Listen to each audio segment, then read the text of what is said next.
Welcome to the inauguration ceremony for the fourth president of the Pennsylvania Highlands Community College. We are delighted that you have joined us for this celebration.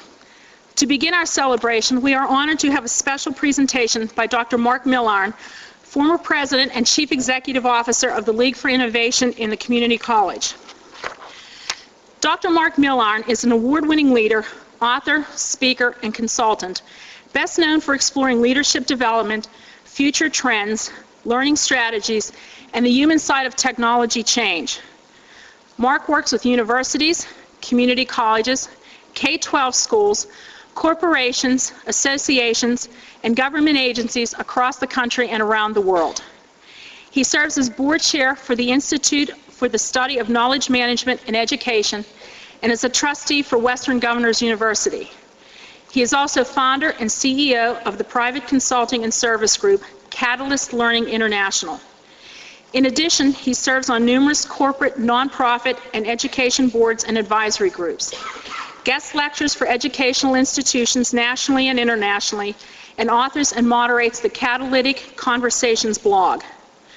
Mark brings to this work broad experience, having previously served as an endowed fellow, senior lecturer, and director of the National Institute of Staff and Organizational Development in the College of Education at the University of Texas at Austin, vice president for education and medical practice with SAS, the world's largest private software company, president and CEO of the International Education Association, the League for Innovation, and as vice president for the academic and student services at Maryland Community College.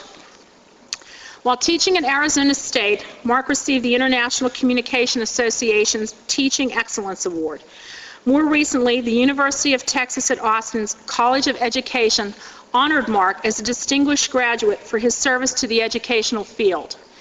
In 2005, PBS named Mark the recipient of its annual O'Banion Prize for transformational work in support of teaching and learning.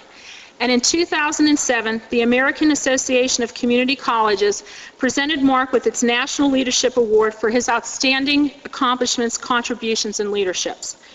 Regardless of all these activities and accomplishments, he will quickly tell you that the most important job and the greatest blessing in his life is serving as Julia's husband and as father to Alexandra, Richard, and Marcus. It is now my great privilege to introduce to you Dr. Mark Millarn.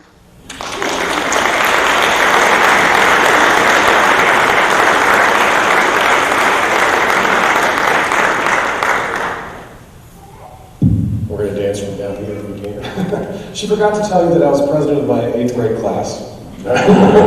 Twice, actually. You'll get that. So. What we're going to do this morning, and I think it's a neat way to start off the day, because really what it's talking about is the larger context that Pennsylvania Highlands Community College is in as you kind of take this new leadership for the road ahead.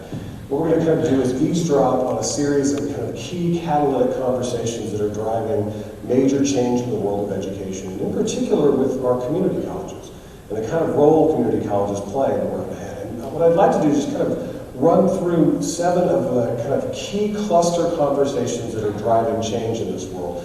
And it relates to the work that you probably do every day as well, as community members, as faculty members, as people who are engaging this college from all different kinds of roles and goals. What's really clear is we're wrestling with 7 major trend areas: learning swirl, globalization, partnership programs, institutional advancement, really thinking about the building out of our technology infrastructures, the rise of insight initiatives, and then what I would call the democracy imperative. Now, what I'm going to do for y'all is I'm going to give you kind of a setup here in the beginning. Don't worry, it's not going to be death by PowerPoint.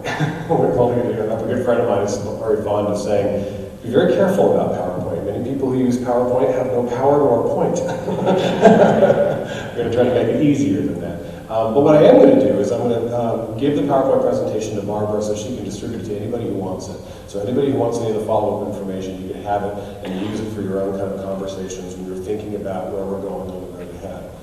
But to set up the conversations, I want to engage you right away in a group exercise.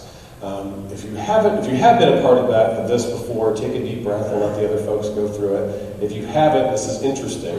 It comes from Dan Simons, who's a neuroscientist who studies memory theory in particular. What we're going to do, and I've done this all over the world, most recently internationally at Osaka Gakuen University, and then also with the Scottish Further Education Unit just outside of Edinburgh. And I want to do it with you here to kind of see how well you do versus your international counterparts.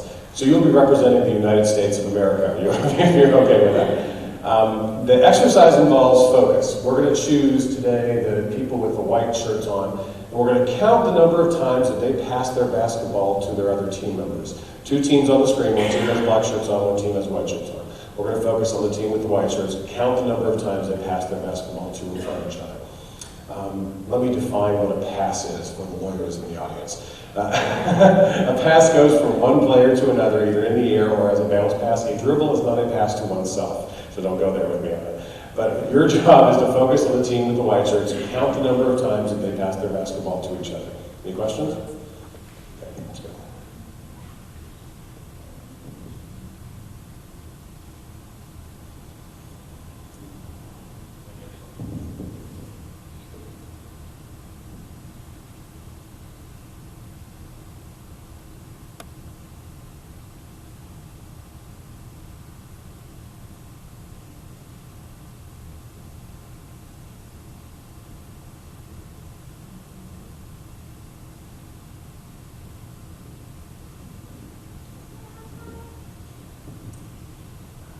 Okay, how many of you got 15 passes?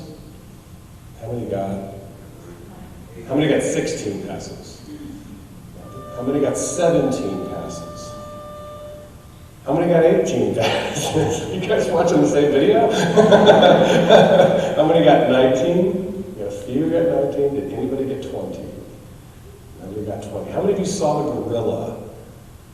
How many of you have no idea what we're talking about? Okay. About halfway through the presentation, a man in a gorilla suit started walking across the screen.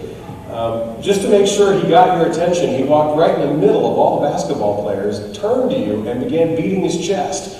And then he walked out the other side. For those of you who didn't see it, let's watch it one more time, just so you don't think there are two videos.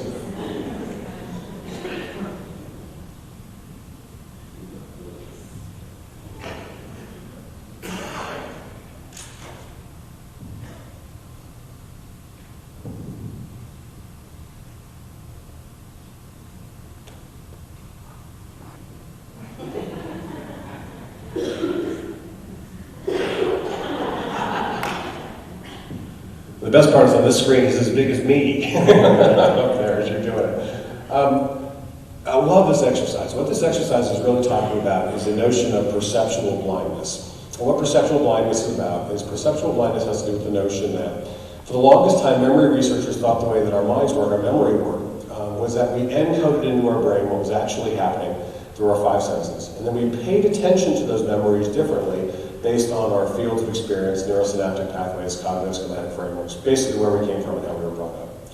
They now actually think that process is flipped, that we literally encode or write into our brain what we expect to see based on our neurosynaptic patterns, cognitive schematic frameworks, how we were brought up. Because of that, that's one of the reasons why it's very clear you can get five people looking at the exact same accident and they walk away with very different stories about what happened, right? Because they bring their own kind of perspectives to it. This effect is really interesting. I've done it with groups as small as 5 and as big as 5,000, and the effect is pretty stable. Anywhere between 10 and 30% of a given group will actually see the prancing primate come across the screen. The effect is always worse when the group is on task. It's always worse when they're on mission. It's always worse when they really think they know what they're doing. Okay. Does any of that sound familiar? Okay. But it's one of the things when I talk about change and things coming on the road ahead, it's not always, people always think it's the troublemakers that have problem with change. And truthfully, some of the difficulties we have is sometimes the people who are the most task-oriented, the most on mission, the most committed to what we're doing are the ones that sometimes don't see the gorilla. That's all of us, by the way. That's all of us. It's a really interesting exercise to begin thinking about, are there fundamental substantive changes about the way we're doing the work of education? I would argue that Pennsylvania Highland Community College is going to have some interesting times on the road ahead because of the changes that are coming our way. And what I'm about to share with you are just some of the big picture conversational changes that are happening as your new president takes the reins. And probably one of the biggest and probably most aggressive changes has to do with the notion of learning swirls.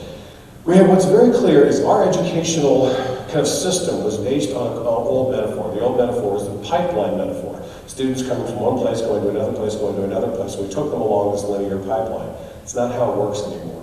What's really clear is we have big population growth around the United States. We just crossed 300 million. But is that population growth even? Well, absolutely not. Some communities are completely on the rise, others are falling to the floor. Lots of reasons for that, but what's really clear is that you have uneven population growth. What really isn't uneven, though, is the rise in the expectation or needs for education. The students who are at this high school, this middle school, high school, are going to have greater expectations for their accomplishment in the world of education than ever before. And that's happening all across the United States. 30 years ago, what percentage of a graduating high school class went on into post-secondary higher education? If you had to guess. It's about 20%. 20 to 30%, depending on where you live in the country. You know what the data are today? A graduating high school class, what percentage goes on into some kind of post-secondary certification, diploma, or degree? It's 60 to 80%, depending on where you live in the country. We have slowly changed our high schools from being engines of the industrial economy to agents of the information age, and the expectation shift is massive. Because it used to be 20 years ago, there was a small segment of students in the typical public high school that were in the accelerated classes, that were getting ready for college prep. Today, everybody's in the accelerated class, and the expectation, in fact, the default curriculum for our students is college prep, which means we're reinventing our high schools and changing the nature of the expectations. Because of that, couple that, by the way, so not only do we have kind of more students coming our way, we have higher expectations of those students in terms of the number who will be going into higher education. Couple that with a huge flood of workforce development expansion. Back in 1990, there were about 38 million adults involved in some kind of credit or non-credit-based workforce-related education, according to the Bureau of Labor Statistics. That number now is close to 90 million. What has happened is we have suddenly shifted clearly in our economic model, and almost every major occupation requires some kind of ongoing training and development, whether it's credit-based or non-credit-based. And so institutions like this one have to pay as much attention to non-credit as they're paying to credit education. In fact, there are many places, the Maricopa Community Colleges, for example, that have almost twice as many non-credit workforce development headcount as they have credit development headcount. Both are important parts of the mission because of the needs of their communities. They also feed each other, by the way. What's also clear is because of this need for more education, more outreach, and more connection, the community college is becoming a linchpin in the conversation. I was on the board of the American Council on Education back in 2002, 2003. And it was just tough for them to really think about the notion of learning swirl, different patterns of enrollment for our students coming our way. But what was interesting is now, in 2007, 2008, suddenly ACE and a host of others are really prominently talking about the mix of different institutions and how they serve the world of education. I want to show you one example of that. This comes from a website called solutionsforourfuture.org. And what I'm going to show you is a small segment of this, which is a commercial that they put together to help communities nationally help promote. So I think a big part of this is to the police environment. They wanted to create a commercial that would help local communities promote their community colleges and their universities. I just think it's fascinating that today the American Council on Education is now promoting us in this kind of an aggressive way. Let's watch it. The first part's a little intro before the commercial. Trying to talk in our community colleges. We create the environments again. We are the engine that prepares the people to solve the problems and teach the people to change the world. Hello, 911. Someone's trying to break into my house. Sorry, ma'am, our local community college has budget cuts, so we're a little short on police at the moment. What? Yeah, do you happen to have a rolling pin or a golf club? No. You know any kicks or pressure holds? How about jujitsu? Jiu-jitsu? Less support for higher education means fewer trained police. 83% of first responders are trained in community colleges. Are you limber? Can you run? America's colleges and universities. We teach the people who solve. That commercial's running nationwide, which I love. I go to different states and I see it in different places. I just think it's great that now broader segments of people are really talking about the role of community colleges. And community colleges, in many ways, are the engines of learning swirl. What I mean by learning swirl is people coming in and out of education at all different ages and stages. What is very clear in the world of community colleges is you have first-time high school leavers who are coming, but you also have all these returning adults coming at all different times in their lives. Not to mention they come back. They not only come through you once, they come as a certification program, they come back for diplomas, they come back for degrees, they're constantly interacting with their, in fact, the Department of Education is beginning to call community colleges what they call the learning nexus. It's the place where that action pulls together, and we'll talk about that notion of partnership and learning nexus in a bit. But learning swirl is probably the most important concept. The problem with learning swirl, what the conversations a lot of people are beginning to have about how they restructure their curriculum and their services to make sure they can deal with this diversity of students coming their way, is we still have this pipeline metaphor pretty deeply ingrained. In fact, many people call community colleges two-year colleges. You ever hear that terminology? Nationally, you know what percentage of students graduate from community colleges within 2 years? Less than 5%. Less than 5%. Now we know why. They're working, they're going to school. The average full-time student at Miami-Dade Community College is working 42 hours while they're going full-time to that college. And I'm sure the same kind of story is happening here. What is going on is it takes 3 to 4 years to get through an associate's level program because of the ways in which they have to go to school. The problem is by calling yourself a two-year college, you suddenly present all your curriculum in two-year formats. Right? And what do your students feel like after 2 years? 95% of them, as I will tell you in focus groups, they feel like failures. They feel like somehow they haven't done what they're supposed to do. So what a lot of colleges are really talking about is how do we restructure our curriculum to maybe show our students one-year accelerated formats, two-year formats, three-year formats, and four-year formats for them to be successful as they come through so they can really see a vision for success that includes them. It really is ironic that most of our students take 3 to 4 years and they somehow feel like failures when they don't finish in 2. Okay? It's just, it has to do with, by the way, state universities are in the same boat. Typical state university, the average student takes 5 to 6 years to graduate. It just has to do with the patterns of enrollment for people coming through. Learning swirl is a big part of that conversation, and people are really starting to think about it. Last thing with learning swirl has to do with preparedness. Because 30 years ago, only 20% of the graduating high school class went on to higher ed, the other 80% of those students grew up and had kids, don't you think? Okay, now let's talk about first-generation kids for a second. Do you see a lot of first-generation students coming through? Okay. First-generation students are students who have no experience of higher ed in their extended family coming into higher education. I'm one of them, by the way. I come from a family of 9 kids. I have an African-American brother, a Native American brother, and a Korean sister. In addition to that, we had 25 foster kids who rotated through our house during the time I was growing up. My mom was a special care nurse, and my dad was out of his mind. So we had a big, rowdy household. But there was nobody in my extended family that had any kind of experience with larger higher education other than my mom's vocational training as a nurse. So when I walked onto the campus at Mesa Community College, I literally did not know what an AA stood for, what an AS was, or what a BA stood for. I kind of knew what BS was, right?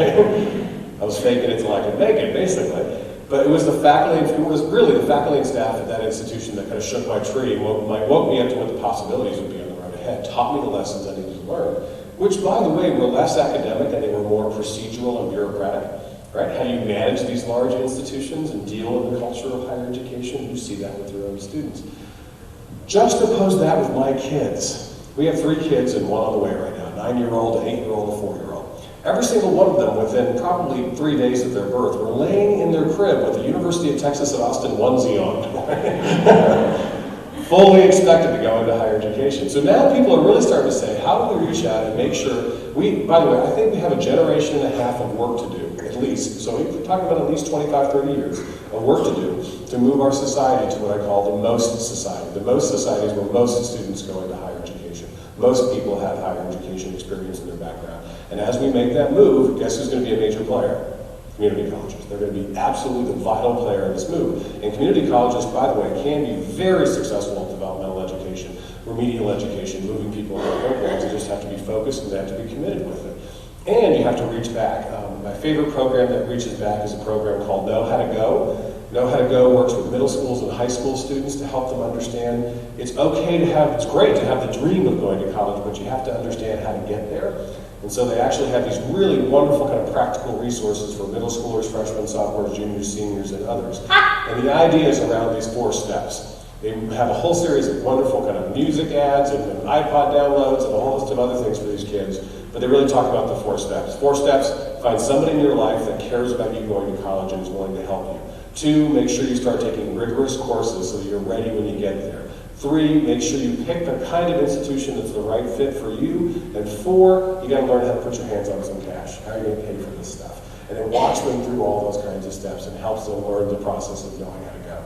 Wonderful resources for learning swirl once people go on the road ahead. First major conversation. Second major conversation is around globalization. One of the reasons we're in the conversations about learning swirl has to do with the fact that we're in a globally connected economy. Ironically, community colleges are one of the most stolen ideas in these rising global economies. If you go to Brazil, if you go to Russia, you go to China, you go to Korea, what they're trying to create is actually this thriving middle class, in addition to their high-end research universities, which they've invested in a great deal. And India began flooding money into their really high-end universities back in the 50s and 60s, and now they're trying to get what I would call the middle work done, to try to get more people into the higher education space and moving it along. But this globally connected economy requires that more people have higher education, which is one of the reasons why people are in this game. So you see, the European Union is into this big time. There's something called the Bologna process, which is all about connecting their educational institutions to allow for learning swirl and to get more people educated so their economies really pushed ahead. Then you have the BRIC countries. The BRIC countries are Brazil, Russia, India, China, and Korea, who are all investing big time in their education systems, and they call it the learn to earn system, and they're coming to the US to kind of steal our models and figure out how we're going to make this work. What's fascinating within this context is that they're the ones stealing ideas from us, but we're the ones having a hard time with this conversation about the global economy. I often talk about when I went to Japan to do some work recently, and they brought us out to Kyoto. And Kyoto's a beautiful, absolutely gorgeous city. They brought us out to where they have like the big Buddhist temples, the Golden Temple and the rest. And when you travel in Japan, you often hear the term gaijin. Anybody know what the term gaijin means? It means foreigner, somebody who's not from here. Goku gaijin is a formal term.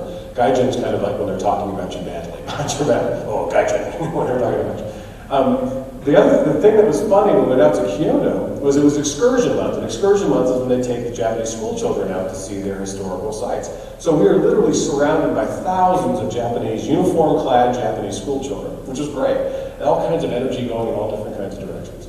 A couple of things amazed me about that. One was, in Japan, one teacher with a flag could fully control 50 kids. I kid you not, they would go into a corner and put a flag up and all 50 kids directly in a line. It would take like 4 teachers and 3 dogs for us to get the same response in the US. They're unbelievable. The second thing that was interesting is as I was walking around this whole group of kids, I kept hearing the term okigaijin. And these big groups kept pointing, okigaijin, okigaijin, pointing, okigaijin, pointing. And I tried to figure out what it meant. I knew what gaijin meant, but I didn't know what the whole thing meant. And big groups from all over were doing it. And finally I asked our guide, Toshio Tsutsui, I said, Toshio, what does that mean? And he starts laughing. And I go, what? And he goes, it means enormous foreigner. Okay. There are still people who feel like enormous foreigners when we start talking about a globally connected community. But it drills down into all the kind of work that we do. We have to get our students ready for a globally connected economy and get them ready for the world they're going to walk into. Even down to, let me give you an example. I was at a community college in Ohio recently that just revamped its rad tech curriculum because the doctors that read radiology output are not there in the evenings anymore. And so they digitally send the rad tech output to India and Australia. And by the way, the vice versa happens. And so the nighttime output from Australia and India comes into that Dayton hospital. Guess who is the only point of contact between the two hospitals? The rad tech. So they have to have an international education component added to their curriculum to help them understand this connection. Absolutely fascinating. Again, you'd never think this kind of global connected stuff drills down, but it really does, because more and more people have to be a part of the conversation.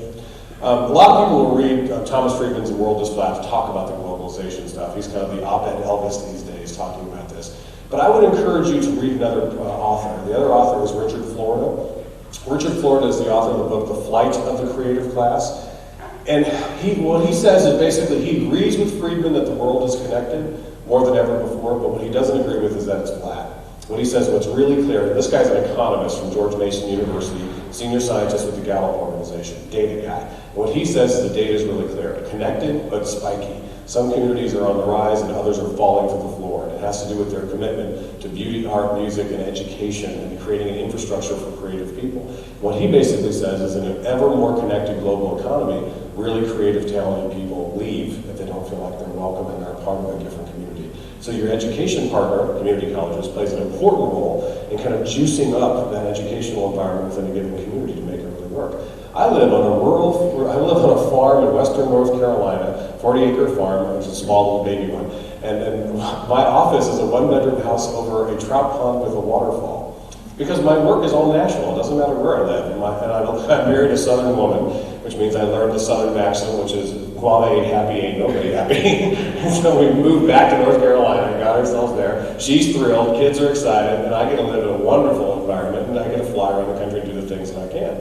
But we can live there today because of globally connected world, and especially high-speed internet connections, right?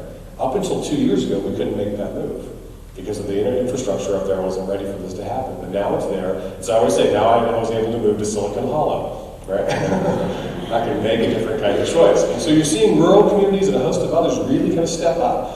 Think about what I call the rural counties in Utah that got together and went to JetBlue and said, don't farm your call centers out to India. Let's do a distributed call center framework here in Utah. We have all these housewives that want to work and stay-at-home husbands that want to work, and you could actually do a distributed call center right here within these counties if you're willing to use technology. If you call JetBlue today in a call center, you're calling Utah, okay? And it's because they've been able to use that untapped rural capacity, which I think is really kind of fascinating. Learning swirl of globalization. Third major conversation is around partnerships. Because people are coming at all different ages and stages, expectations are higher. In a globally connected world, what we're finding is we're having to partner more than ever before, and you're seeing aggressive partnerships across K-12 community colleges, universities, and business and industry. In fact, every major state has a P16 council, a P18 council, or they have a K through 20 initiative. They're all trying to connect these kinds of initiatives. And community colleges are partnering aggressively with high schools now for dual enrollment programs, where students graduate. My niece graduated from a rural high school in western North Carolina and went to University of North Carolina, Chapel Hill, with 24 college credits on her transcript from a local community college. And it all transferred, and she was able to walk in the door, as a sophomore, basically. Wonderful kind of work. And by the way, the National Governors Association has started to advocate that becomes the norm, that we have more and more of these kind of dual enrollment experiences and partnerships. The Gates Foundation, Bill Gates, when he testified before Congress a year and a half ago, said the number one innovation that they funded with the Gates Foundation that they know works are the early college high schools. And the early college high schools are high schools that are on community college campuses. And they're generally focused on STEM, science, technology, engineering, or math, or vocational programs, or a host of others. Many times they have kids that would have been dropped out of the local high school if there wasn't for that kind of experience. Wonderful partnerships. Great outcomes. I was just out at one called Mission Early College in El Paso Community College.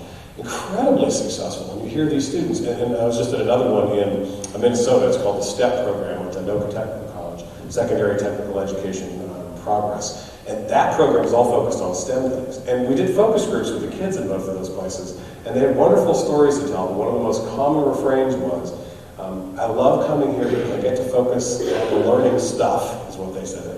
And I don't have to deal with all the drama, right? Which I thought was just a wonderful reflection. There are kids, and this is what they told us, there are kids for whom the traditional high school stuff is social hell. And it's not fun for them to be a part of it. And having a different option is neat. And I think our community colleges is one of those things that we can actually step in and provide different kinds of options for these kinds of students as they're rolling through. Lots of examples of how this comes up. By the way, corporate partnerships with community colleges are incredibly on the rise as well, where they're working in all kinds of workforce partnerships. They're actually building facilities together. I was in Iowa recently where an insurance company built an entire classroom building on the campus, 4-story classroom building. And the reason they built it is because they wanted the disaster recovery center that was in the basement.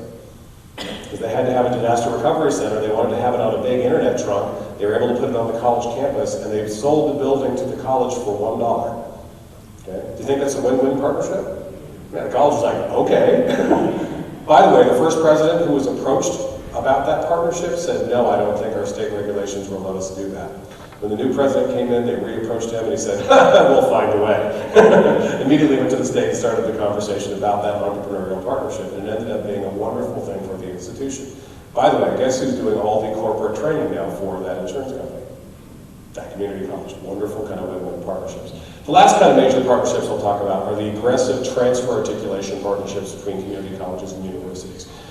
We're seeing more and more states who are realizing that these kinds of articulation agreements are a real strategic advantage, especially when doing economic development pitches to companies to come into your infrastructure.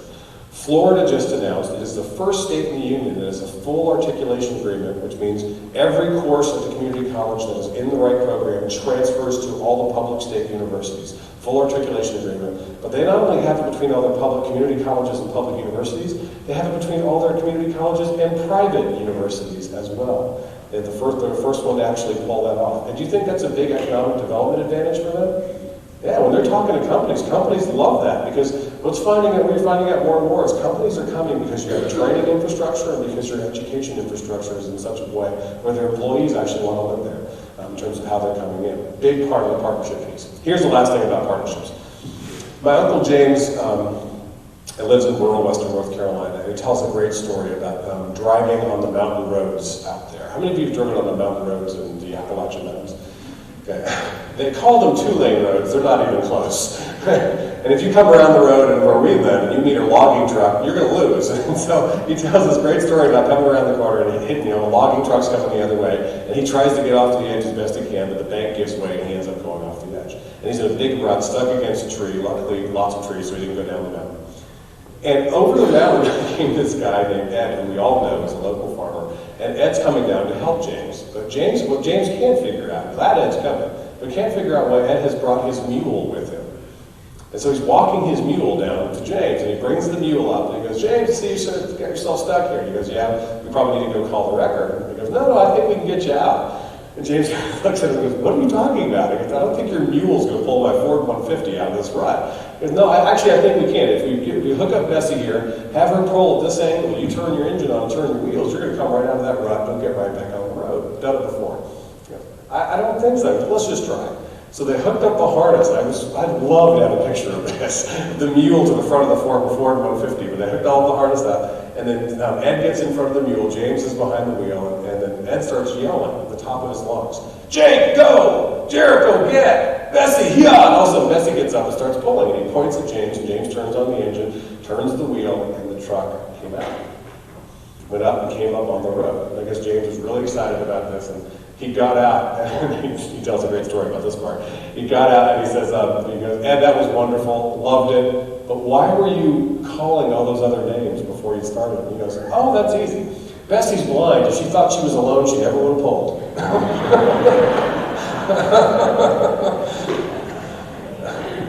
It's a great story about partnerships, I think. Everyone's got to feel like they have something in it. Here's a real important thing about our conversations going forward in the world of education. We have to get over our better than conversations, right? Universities are better than community colleges. Community colleges are better than high schools. Look at all the students they send us that are underprepared. And we end up in all these better than conversations. We have to get into better with conversations. We're better with good partners. We want really good K-12, fantastic community colleges, outrageously good universities, all pulling their weight, doing their things well if we want our states to be successful. Better than conversations allow legislators to play us off against each other and cut funding. Okay? And they allow for all kinds of wonderful bureaucracies to be put up in the way of students flowing between our systems. We have to get over the better than conversations and really talk about better with. And part of that has to do with the fact that funding's not going up anytime soon, folks. Do you see your funding going up in education anytime soon here in Pennsylvania? No, I think what we're seeing is you're seeing a whole slew of changes coming, and especially with our economy taking the turn that it's taking right now. More and more colleges are getting very aggressive about institutional advancement. They're getting very entrepreneurial about their own endeavors. And what you're seeing is colleges like this one, who are going to have to be very aggressive about what I call the 5 points of the star. Very strategic about legislative relations, very strategic about reaching out to alumni, getting very strategic about leveraging grant writing. DOL, DOE, National Science Foundation are doing more to support community colleges than ever before. Being very strategic with entrepreneurial partnerships to make sure they can make the most of the relationships in their community and work with business and industry. But most importantly, they've got to get into the fundraising game.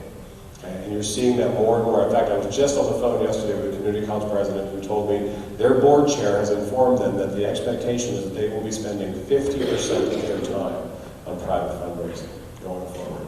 It's just that could be that important for the institution. And then when he got on the phone and he called the local university and private college presidents he knew to find out how much time they were spending, and what they told him is, we've been doing that our whole careers. We've been spending 75 to 80% of our time doing external relations, private fundraising, legislative relations. A couple pieces of data. There are $13 trillion concentrated in the over 65-year-old market right now. It's one of the reasons why you're seeing a huge influx of philanthropies and foundations talking about this. Hospitals and major universities are really in this game because of that. Highest concentration of wealth in our country's history in that segment. Let's talk about where we fit in community colleges. Harvard has a $36 billion endowment. There are 55 universities that have multi-billion-dollar endowments. If you add all 1,153 community colleges in the country together, add all of their foundation income together, we don't even equal 1% of the endowment income in higher education. Not even $1 billion.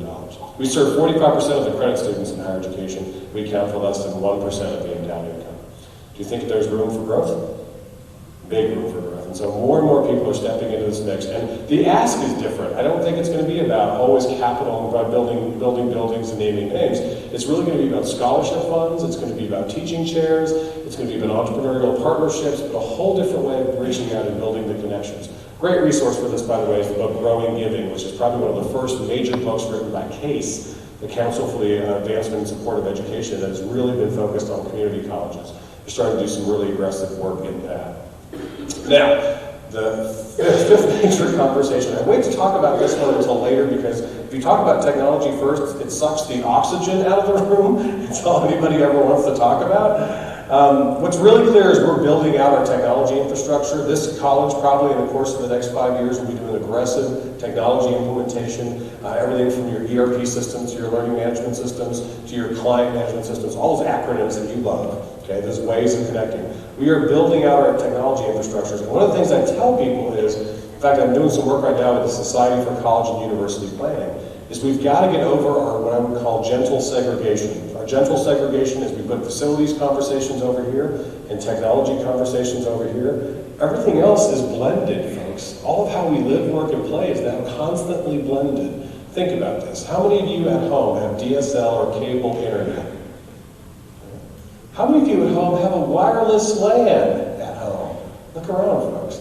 Okay? We've created these infrastructures for how we live, play, work, and learn that have completely changed the nature of how we do all those things. We have to make sure we think about how that fits in the world of education. We're in the world of the big blend. Where we're pulling these things together. I was dealing with doctors recently, and the doctors at this conference said that you're driving them bananas because you go to WebMD and fully self-diagnose and come in with printouts when you come to the doctor's visits. And if they ever tell you anything the doctor does that you don't understand, what do you do immediately? You go home and check it out. You find out everything there is to find out about that, and you'll end up coming back with the next visit because you're blending your infrastructure. What we're going to be doing in the road ahead in community colleges is really beginning to pull that together. We keep talking about online learning over here and on-ground learning over here. Most of it's going to be in the middle, folks. It's going to be blended learning. Everything from what I call the 90-10 blends, where you have 90% online and 10% face-to-face, which tends to be, orientation sessions, testing, and labs, or 90% face-to-face and 10% online. You have threaded discussions, classroom support materials, and other stuff online. Then you're seeing 50-50, 60-40 models, where you're seeing half the classes online, half the class is face-to-face. I was at a college recently that launched two initiatives. One was Magic Fridays. Magic Fridays are their hybrid courses that meet on Fridays. And what they found out is they have all kinds of classes on Mondays and Wednesdays. Classrooms are full on Tuesdays and Thursdays. Friday at 1 o'clock, you could shoot a cannon down the hallway and not hit somebody. So the idea was, how do you maximize your facility? So they started doing live classes on Friday, half the other classes was done online, hybriding the program. They also launched the Weekend College at Richland College in Dallas, Texas. The Weekend College is where they have classes that meet live on Saturdays, and the rest of the time they meet online. Who do you think is the audience that loves the Weekend College the most?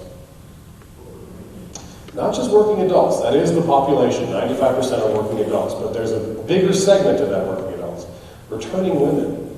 80% of the program tend to be returning women, especially returning women with kids. And what they said is, I can get childcare. I want some face-to-face. I can get childcare for Saturday. And then the rest of the time I can do the work online. I don't want to do it all online, but I want to do some of it that way. It ended up being this wonderful, flexible program about leveraging the technology. We're building out the technology, especially with mobile expectations. What is really clear is our expectations of mobile access to infrastructure is huge. What major coffee house was the first one to go wireless? Starbucks became a wireless hotspot where you can open up your laptop and get right on the internet. What major fast food chain just said they're going to do the same thing? McDonald's. McDonald's has now said within the next 2 years, every McDonald's in this country is going to be an internet hotspot. This is wonderful Machiavellian marketing, folks. Our country only has about a 50% broadband penetration rate. It's almost completely based on income. And in rural areas, inner city areas where they don't have the broadband penetration, guess where the kids are going to spend their time? And what I'm really worried about is our kids will leave our college campuses and go to McDonald's to do their learning, right? Which is why a lot of colleges are aggressively developing what I call the Oasis effect. Open wireless access so community members and students can really access those things on the campus. Coffee houses in the middle of libraries, right? I was at a campus recently where they renovated the library, and one of the things they did is they put a Starbucks in the middle of the library, tables all around it, and then open plexiglass rooms for meetings around that. They kept all the stacks and all the stuff is there. Their library went from averaging about 250 students a day using it to having 1,500 students a day using it, not to mention community members and a host of others. They created the Oasis effect. Ironically, technology will bring people together, right? All different ways of kind of leveraging these kinds of technologies. A lot of this is being driven, by the way, folks, by the net generation expectations, the new students who are coming our way. Our challenge, a lot of people will read Millennials Rising when talking about the new students, but I'm going to encourage you to read a better book, which is called Educating the Net Generation. Wonderful book by Diana Oblinger, president of EduCause. And in this book, Educating the Net Generation, she talks about our challenges in community colleges. We often have sitting in the same classroom people from the boomer generation, the Xer generation, and the net generation all at the same time. We're trying to figure out how to create some kind of balance between them. With very different experiences. The boomers grew up with TVs and typewriters and telephones and memos and a real strong family focus. The Generation X folks grew up with video games, PC, emails, CDs, and a real strong individualist focus. The sociologists say that the boomer generation is the family generation, the Xer generation is the me generation, right? Individualistic, very much about edutainment, right? The whole kind of broadcast base. The net generation is different. It's grown up always knowing the world with the World Wide Web. Always. I've never known a world without it. My kids will not understand. In fact, I had to go to a place where I had to do a dial-up connection to the internet recently. First time I'd done that in about 2 years. And it was kind of nostalgic to hear that sound, connect again. Okay? My kids will never know that sound because they are always used to these always-on kind of connections. My niece came around the corner the other day and announced to us that she had just Googled her boyfriend. I said, don't ever say that in front of Nana, ever. she will not get that. She'll have a lower opinion of you. You can't do it. Okay? They know the world with cell phones and instant messages and MP3s and these big, vibrant online communities. And the sociologists call this generation the we generation. Deeply social, deeply connected. They don't really go on dates. They go on group outings, right? It's all about these big collectives in terms of the way they're doing that. And this is one of the reasons why, with a blended and mobile infrastructure with different kinds of students, we've got to think about different ways of engaging them. And one of the things that people are really having a lot of conversations on, we're not going to spend a ton of time on this, but I want to kind of tweak your interest about it, is things like gaming. How can we use things like gaming to engage people more aggressively? And if you still think of gaming as 17-year-old malcontents who are in their room too much, okay, which a lot of people do when they think about gaming, I really challenge you to read this book called Got Game, How the Gamer Generation is Reshaping Business Forever. Because it really makes you think differently about gaming. Go check out a website called SeriousGames.org. SeriousGames.org talks about how the military has been using gaming for more than 15 years aggressively. The medical community has been using it. They're training battlefield surgeons with 30 hours of Doom game engines before they ever go onto the battlefield to get them ready for what battle is really like. And now how education is really beginning to use this. Very different kinds of world. The challenge for us is that they'll tell you that the root metaphor for boomers when you talk about gaming is pinball. The root metaphor for the Xer generation when you talk about gaming is Atari and Pong, unfortunately. The root metaphor for this generation when you talk about gaming are massive multiplayer online games with a headset over the internet with thousands of concurrent players. This is not an individualistic thing. Okay? If you see the Wii, I just want to show you, how many of you have the Wii or have actually seen the Wii in practice? Okay? The Wii is this experiential, wonderfully immersive kind of environment. My 8-year-old will come down after playing the Wii dripping with sweat, okay? Because he's actively playing the game as he's going into that world.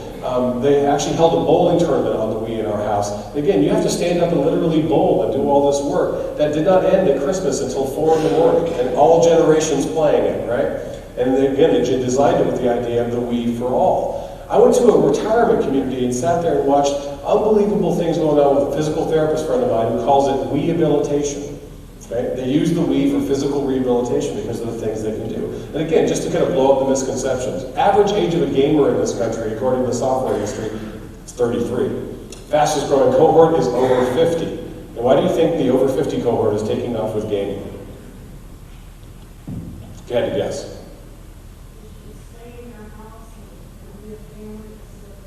No, because you can engage people, it's social, it's connecting in some ways. In fact, they're installing the Wii retirement communities all over the place. They've got time, they've got the money, there's other reasons though, to think about it.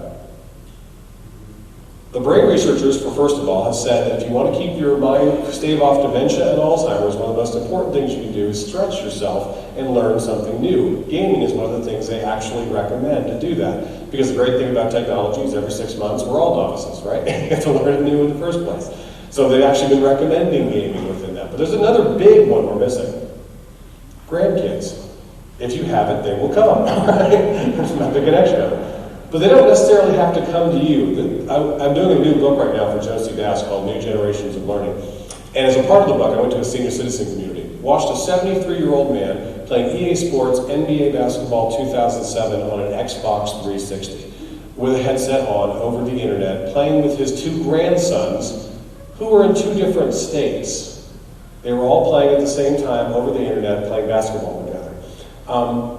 The best part about this was they were playing a German team. And by a German team, I don't mean a computer-generated German team. I mean a team of people who were in Germany, who were playing with them at the same time. And the best part of the whole thing is when his grandsons got on Google to look up German trash-talking terms they could use within the game. Just-in-time learning. It was wonderful. I talked to the guy afterwards, and he told me this great story. He said, a year and a half ago, my grandkids came for Christmas, and they brought their Xbox with them. And I was actually kind of upset they brought their Xbox. They were going to stay for about 4 weeks at our family place. But they bought it. But then they started playing basketball. And I always loved playing basketball, but I can't play anymore because I was just not physically able. But they taught me how to play this game with them. And I realized I could actually teach them basketball principles while within the context of the game, and it was kind of fun. We ended up playing for 4 weeks. We probably played 3 hours a day of basketball with the kids, in addition to fishing and camping and doing a host of other things we were doing. He goes, after the 4 weeks were over and they had to leave, I was really emotional. I was really upset. More so about the game leaving than about the kids leaving. He goes, then one of my grandsons told me, he said, Grandpa, don't worry, you can play this with us. And I go, what do you mean? He goes, go buy an Xbox, we'll play online. So he helped me, went to Best Buy, we bought the Xbox, he taught me how to log in. We now play 3 hours a week online, these kind of games. He goes, I used to have these 5-minute yes and no conversations with my grandkids every single week.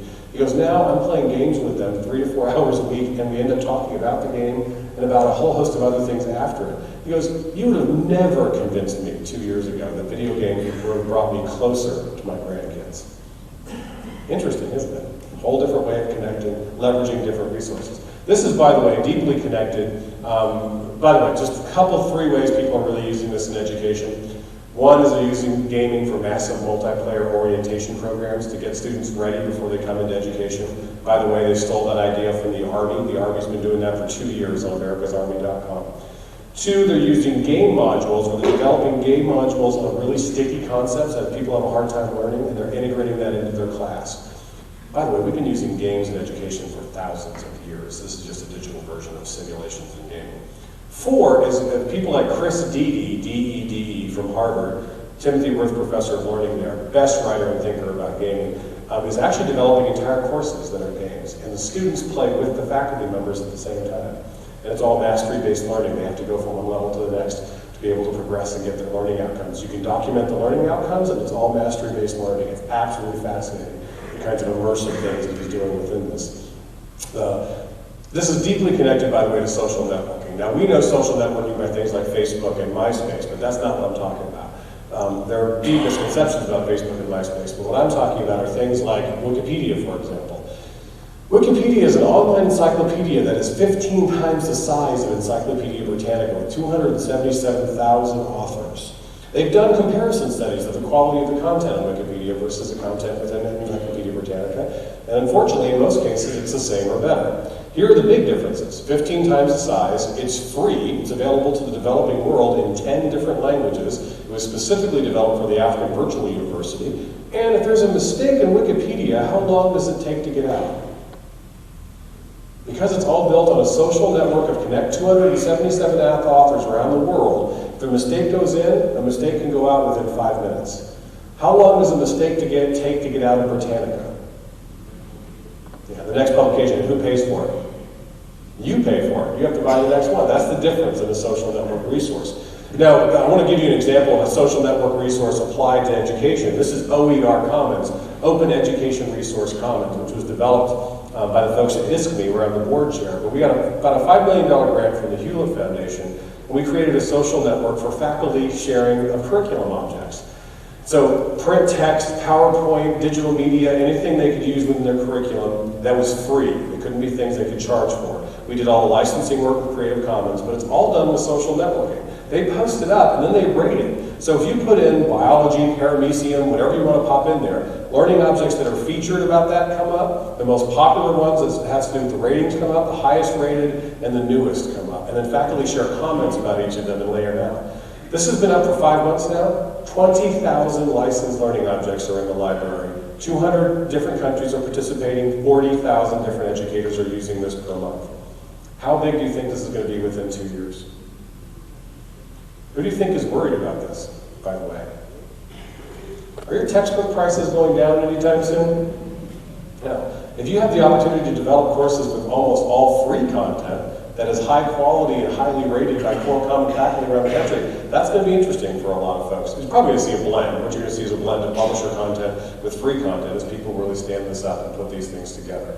Interesting set of conversations. Other resources like iTunes University and Big Think are really doing the same kind of work. But I want to give you a quick example from Western Governors University about how we have to think differently about how we leverage this technology infrastructure.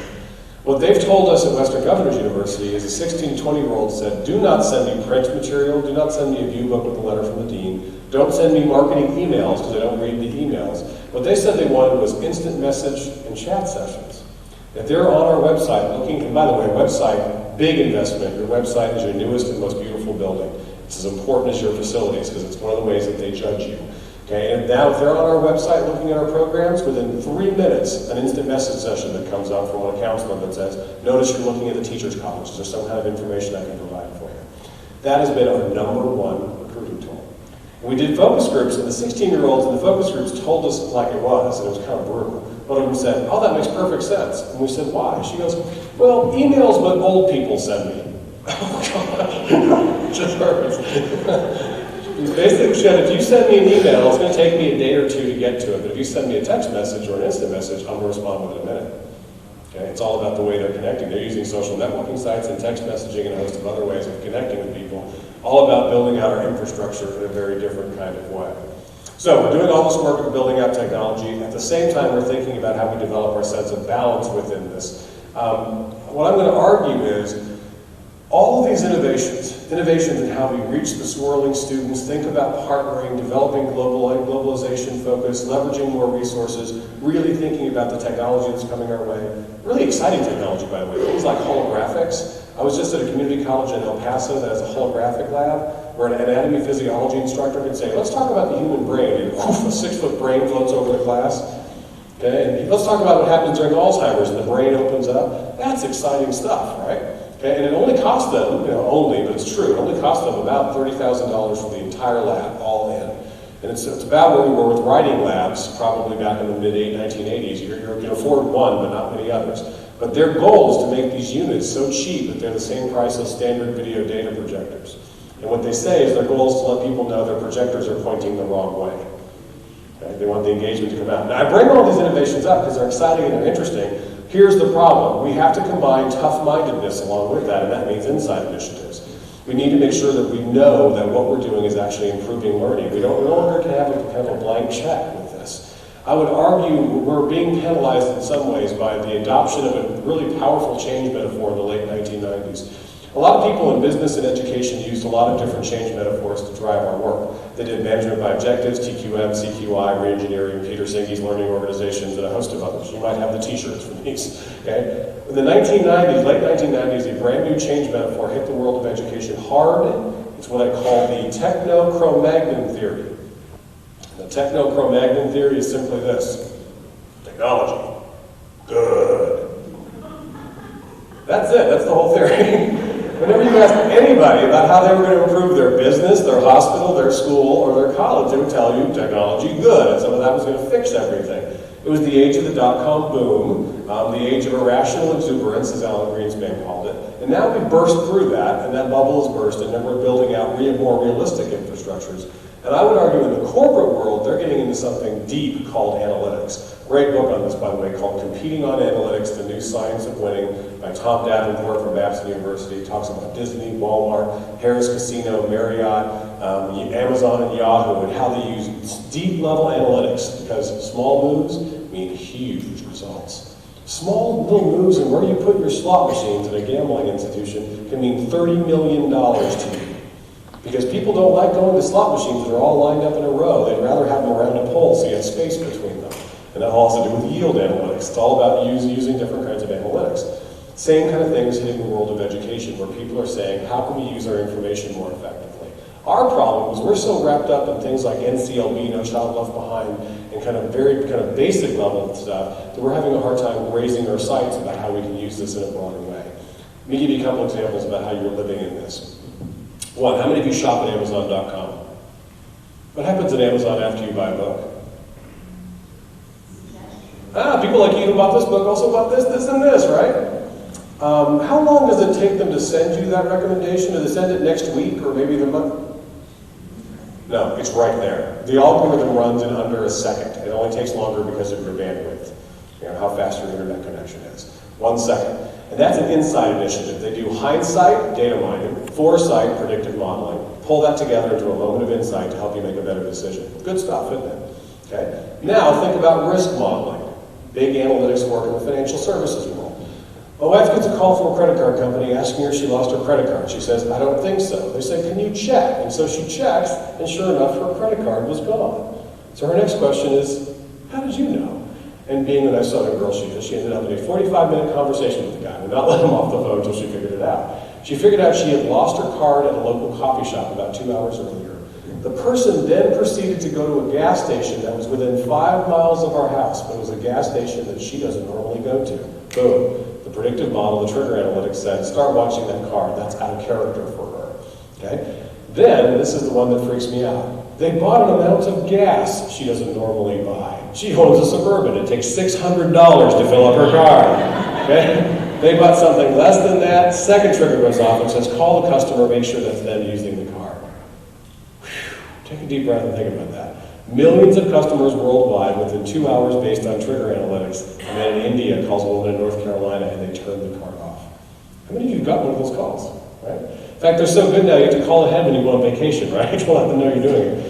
Those kinds of analytics alone has saved the business industry world, or the financial services world, about $10 billion in the last year. Now, let's think about this in the world of education. Wouldn't it be great if you'd be able to say, a student just did this and did this, they're about to drop out, why don't you intervene right now? Wouldn't that be nice? Wouldn't it be good to be able to not do what I call spray and pray interventions? We just kind of put as much out there as you can and hope you have some kind of an outcome? Here's my holy grail, is learning analytics. Think about this. Students like you who have this problem in algebra have found these learning objects to be useful. Wouldn't that be great? You can immediately start using just in time. By the way, there are companies out there, learning management companies like Blackboard and others, that are developing learning outcome systems just around these kinds of analytics. There are people doing this kind of work, but it means we have to raise our sights. What I mean by raising our sights is we're wrapped up in how much, how many, and what happened, which is really important stuff, but the really useful stuff is going to be up the chain. What's the best thing that can happen, the most important thing that can happen? Here is our biggest problem in the world of education, is that we cannot do a 1 second turnaround in data use, right? Okay, because what we do is we pull a meeting together to talk about, we're going to talk about dropouts and retention. So we get a bunch of people together, we get some spreadsheets, we look at what's going on with dropout and retention, we argue about the quality of the data, go collect some more information. Bring that back in, now we're going to bring in the faculty. The faculty are mad, they weren't involved from the beginning, you're going to collect some more information. You're going to collect more information, bring that together, bring it to the president, to the administration. There's some real political implications here, you go collect some more information. Bring that to the board decides they want to do something, they want you to make sure that you're going to do this in the right way. They ask you to go back and do the research one more time, you do it again, you bring it back. Now it's okay to hire somebody to lead the initiative, so now you have to do a national search. You do a national search, you spend 5 months bringing that person on board, you have 2 lawsuits because you hired the wrong person, you bring that person on, that person begins. Now you're about to launch your initiative. What has happened to the students about whom you collected the data? Yeah, they're kids and enrolled. It's your institution. Let's just compare 1 second to more than a year. We got to get better with this, folks. And part of the reason we got to get better with it, one of the reasons I'm really passionate about this, is the democracy imperative. Education is more important than absolutely ever before, not just to help people live well. I'm all about helping people live well. Good jobs, take care of their community, stay out of prison, stay off the welfare rolls, be contributing members to society, have great jobs, all important. But we have to start talking also about helping them live free. We have some real significant challenges within our communities that are going to be coming up in the course of the next 5, 10, 15 years. They've always been around, but now they're getting even more pronounced. The need for critical thinking, problem-solving, decision-making, deep-level liberal arts is probably more than ever before. And I deeply believe what Jefferson said, that if a nation expects to live ignorant and free, it means what never was and what never will be. Democracy without education does not work. You need highly talented, very creative people who really can dive into issues and understand how not to be manipulated. Because if you think they're going to use those analytics for gambling and for Amazon, how long do you think before they use those kinds of manipulative analytics for voting? There we are, folks. Have been for about 15 years.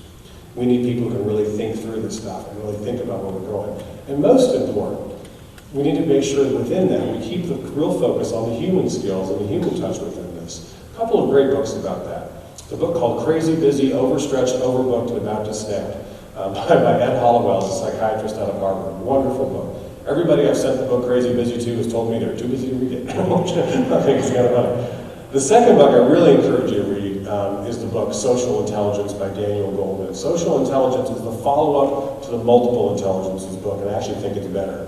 You cannot read this book and not walk away as a teacher, parent, law enforcement officer, anybody who actually impacts people in any kind of a leadership role, and not be convicted about how your interactions with them shape the way they think. It's about the mirror neurons and the connection strategies. There are important things for us to do within this and think about the democracy imperative. Lots of stuff here, folks.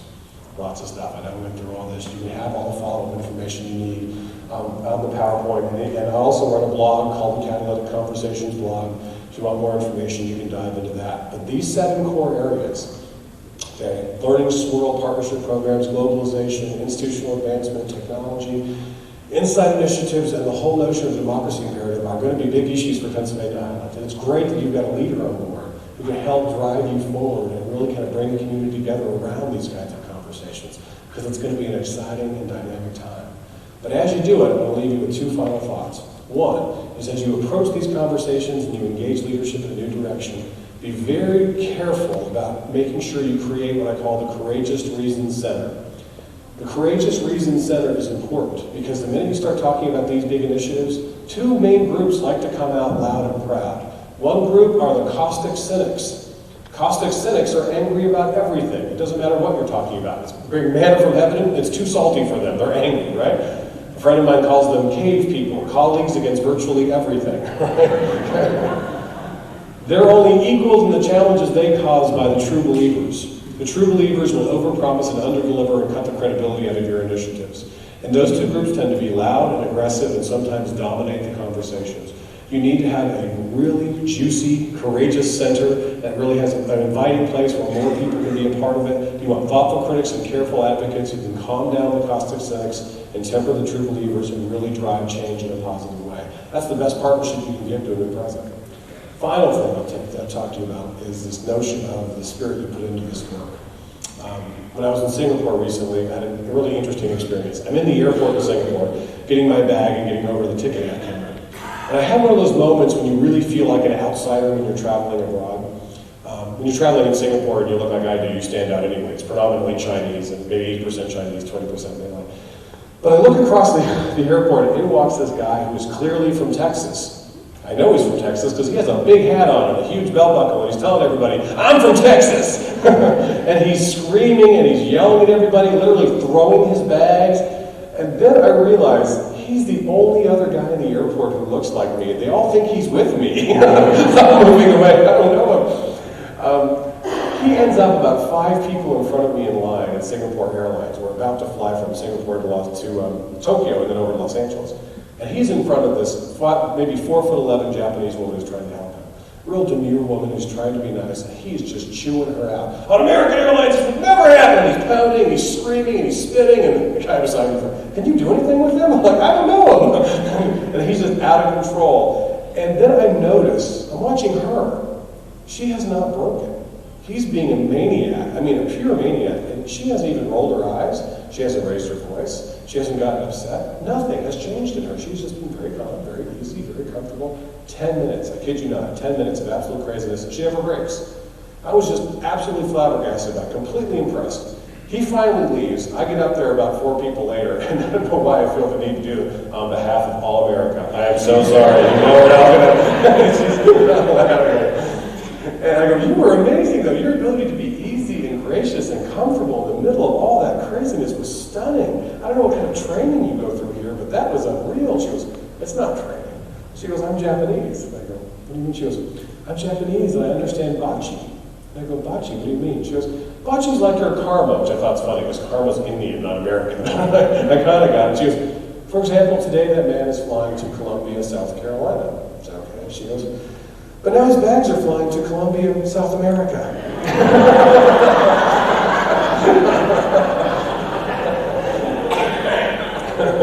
It's about bocce.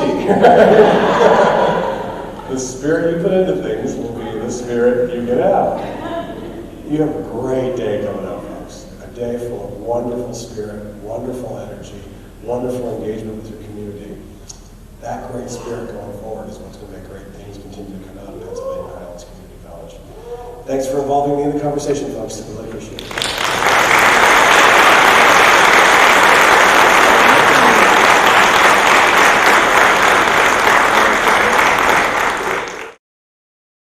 Before I call these proceedings to order, I would like to explain to all of you some of the academic traditions you're about to see.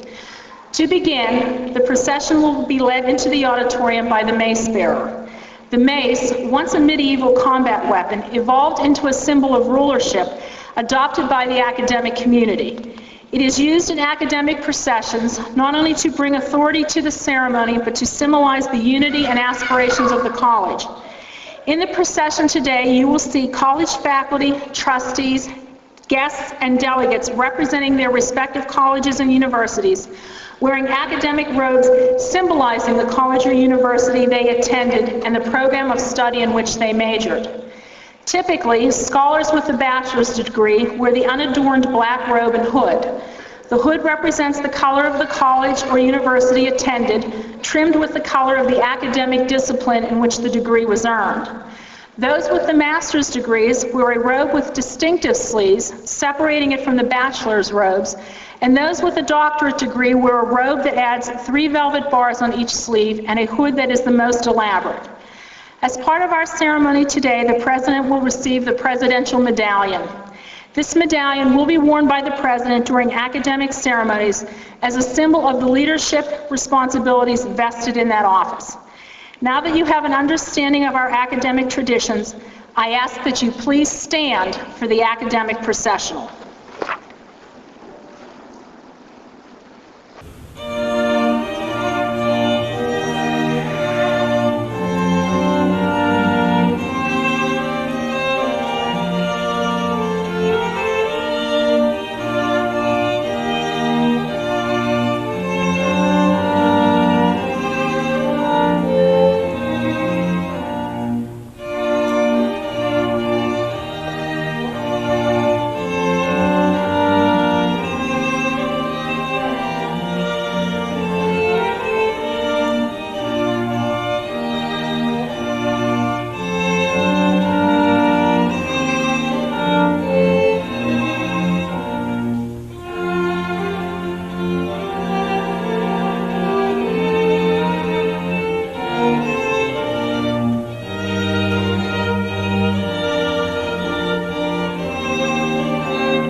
Thank you. You may all be seated.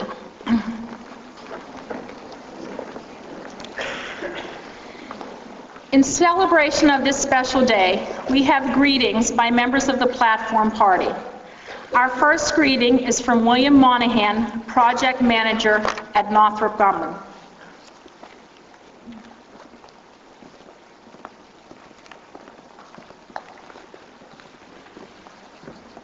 Good morning, distinguished colleagues. Good morning, Dr. Walt and Ms. Kim Asonevitch. Good morning, everyone gathered here to celebrate this very special occasion. I offer greetings today on behalf of the business community of Johnstown as we welcome a new chapter in the 14-year history of Pennsylvania Highlands Community College and install Dr. Walt Asonevitch as its fourth president.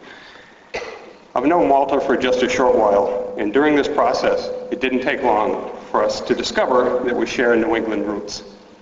We've talked about our memories of misspent youth and the enjoyment of watching the Boston Red Sox at Fenway Park. However, we did concede that given where we live, it's best not to talk about the Patriots. I recently read an article in Jari's Business Matters about the Learning Lamp. Their philosophy is succinct. Success in education translates to success in life. I believe Dr. Asonevitch understands not only this foundation principle, but what it will take to grow a respected and successful community college. From our conversations, I'd say he is well connected to the needs of our young adults as they quickly burn through their parents' cash. I watch his enthusiasm as he talks about workforce development, a 4-year experience for our students, and the chance to have an athletics program. And if nothing else, he's persistent in his discussions with the business community leaders to get a greater understanding of how he can provide the most qualified graduates. As an example of Dr. Asonevitch's drive, at the 11th hour, in the middle of his relocation, I approached him about the 2007 United Way campaign. Throughout our discussions, it wasn't just about the task at hand, but more about how he wanted to improve it for 2008 and the years following. With David Volpe, he quickly mapped out a plan, rallied his staff, and delivered a significant donation with several college employees contributing at the leadership level. This is but a small glimpse into the heart of who Walter is and how he feels about his new home. I am a new member of this greater Johnstown business community, just as Dr. Asonevitch is a new member of its education community. Both of us, along with many others, share a vital role in the strength, the growth, and the positive impact of education to this great region. With Dr. Asonevitch's ideas and energy and the ongoing support of the community, I'm confident that Pennsylvania Highlands will continue to produce highly skilled graduates who enjoy rewarding careers while contributing to the success of this entire region. Thank you all very much. Congratulations, Dr. Asonevitch.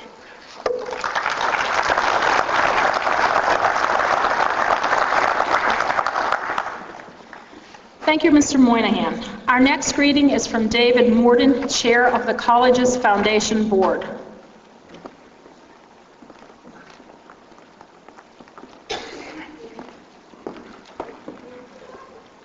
Good morning, distinguished guests. As president of the Pennsylvania Highlands Community College Foundation, I am pleased over the last 6 months to have had the opportunity to work with Walter on raising funds to support and advance the objectives of the community college. Walter is a community-minded individual and well qualified to be president of Pennsylvania Highlands Community College. I believe Walter will take the college to a new level of educational services. The Pennsylvania Highlands Community College Foundation Board wishes Walter the best in his new position as president and give our total support to further advance the long-range goals of the college. Best of luck, welcome to Cambria County, and congratulations, Walter.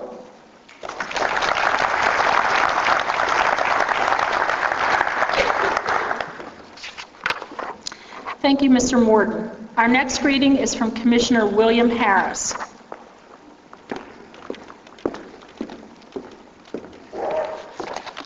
Good morning, everybody. Before I make a brief remark here, I'd like to welcome Dr. Asonevitch's family. I see here in the first pew. I'm sure this is an exciting day for you, and it's nice to see you here supporting him. I would like to sincerely congratulate Dr. Walter Asonevitch and the Pennsylvania Highlands Community College on this historical occasion. I know that much time, planning, and thought has gone into this special event, and I'm sure it will be one that's fondly remembered for all in attendance today. It's truly an honor to be here today to welcome Dr. Asonevitch as the new president of this fine educational institution. A native of Springfield, Vermont, with a doctorate in English, he comes to us a highly accomplished educator that has earned him accolades of some of the finest colleges in our country. We are privileged to have this exceptional individual here in our own community and look forward to his outstanding academic preparation for our students for many years to come. It's also noteworthy to mention that we are also very pleased to welcome aboard Dr. Asonevitch to the exceptional state-of-the-art structure facility here at the former Richland High School. And that will endow its educators a premium venue to provide first-rate education and instruction. This also is an occasion to commend the high vision and core values that the Pennsylvania Highlands Community College has bestowed upon our community for these past 14 years. We are all proud of the deep commitment that the college has strived for in becoming a community of leaders. In this environment, every student, community representative, and educator is treated with the highest respect and is totally supported by their individual quest for excellence. The student-centered environment provides challenges and encouragement, as well as help foster a spirit of intellectual curiosity and a commitment to lifelong learning. The principles of integrity and ethics are embodied in each member of the faculty, holding each and every one of them to the highest personal and professional standards. As we prepare to write the next chapter in our college's rich academic history, this day will be remembered as a benchmark in obtaining greatness for our community through innovative ideas that will enhance both educational and economic growth in our area. Again, thank you for asking me to be part of this very special day, and may God bless all of you, and especially our new president. Thank you.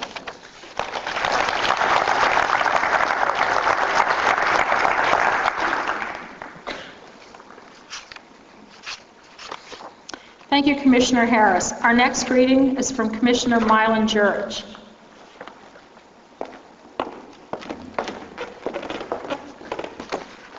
Good morning. It's a very exciting day for Penn Highlands Community College. It's an honor and privilege for me to take part in this historical day. You know, in the brief 14 years that the community college has been in existence until today, we're meeting the needs of 1,500 students. Also, in our dual enrollment program, we have an additional 900. As Bill said, we're very proud of our two campuses, the one in the Richland Township and also at our Evansburg Center. As a former educator, I've only known Doctor for a brief period of time, but I'd like to use a few examples that he's impressed me with. One, his work ethic. He knows there's no substitute for hard work. His expertise and philosophy of the community college process are both outstanding. His views for the college and his vision for the college will provide direction. His determination, he will not let any obstacle stop him from reaching his goals. He is a person who is not happy with the status quo, who will constantly strive for excellence, and I'm positive he will make the necessary changes to improve all aspects of our college. I'm positive during his tenure, the college will grow and prosper, and we will provide a wide range of degree programs to enable our students to reach their educational, career, and personal goals. Doctor, we wish you happiness and success with all your future endeavors. May God be with you. Also, just to digress for a second, I would like to take this opportunity to commend the administration, faculty, support staff, foundation board, and trustees for all your hard work, dedication, and professionalism. In conclusion, with our new president and the other groups I mentioned, I can assure you that students who attend Penn Cambria Highlands Community College can and will climb higher. Thank you.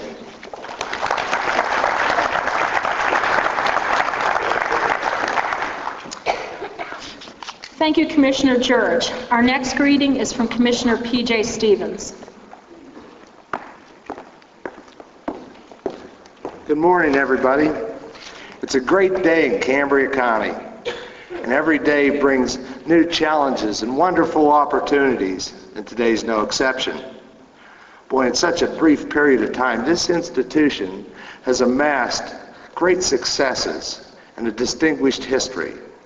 From a concept, and it seems just like yesterday, to its unique trademark of the college without walls, to the fantastic campuses and the growing enrollment we enjoy today, none of which happened by accident.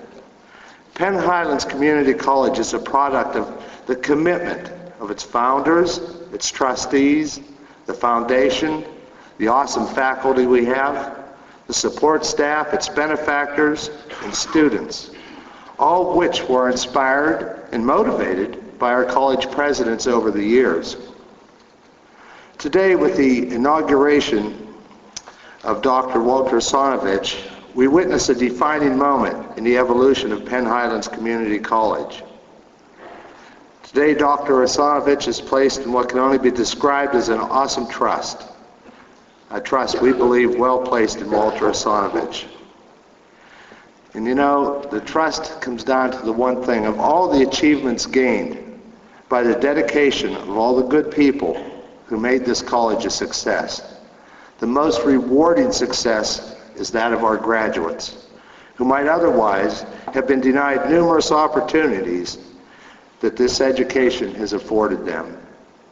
So we are most confident that Dr. Asonevitch will seize this opportunity, build on the heritage, conceive new visions, and inspire all who contribute to the success of Penn Highlands Community College to achieve milestones not dared dream by our founders. To you, Dr. Asonevitch, we pledge our support and ask God's blessings on your missions. Congratulations. Thank you.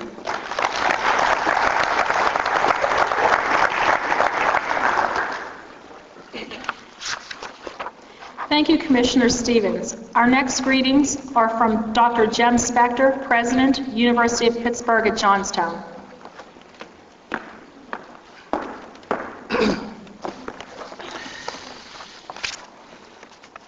Distinguished guests, faculty, students, staff, the family of Dr. Walter Asonevitch, I am proud to present greetings on behalf of the higher education community for our colleague and our neighbor.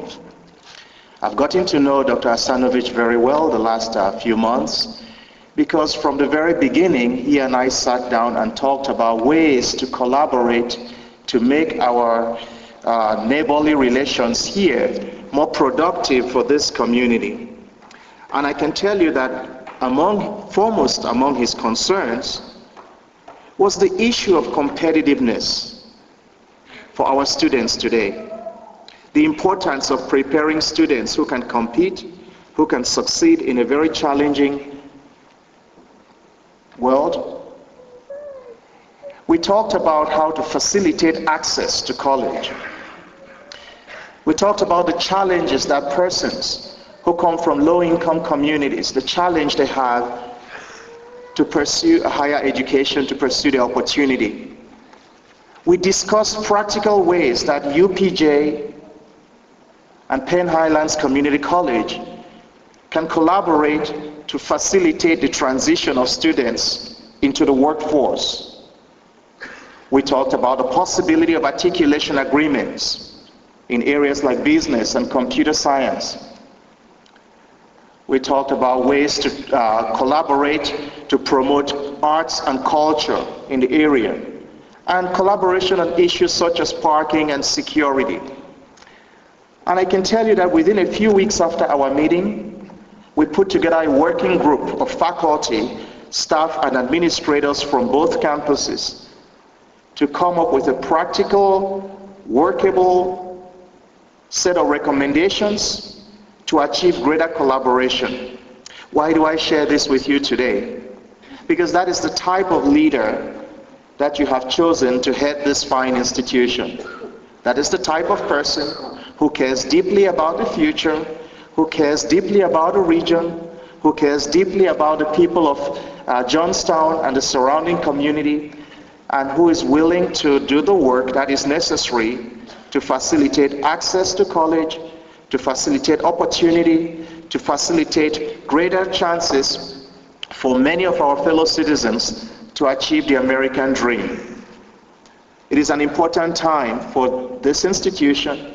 It is a great time for this community, and I believe that Dr. Walter Asonevitch is the right person at the right time to ensure that Penn Highlands Community College continues to produce the types of students, the types of community members who can transform our region and who can contribute to the social, economic, and cultural development of the Commonwealth. And so I am proud to bring greetings today on behalf of the higher education community. I'm also proud to congratulate a friend and a neighbor. Thank you.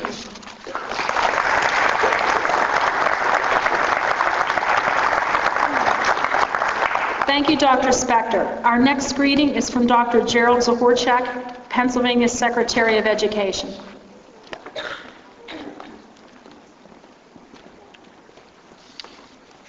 Well, good afternoon. Or good morning. I'm certainly happy to be part of this great day in Pennsylvania, a great day in this Penn Highlands region, and here in Richland Township. What a facility.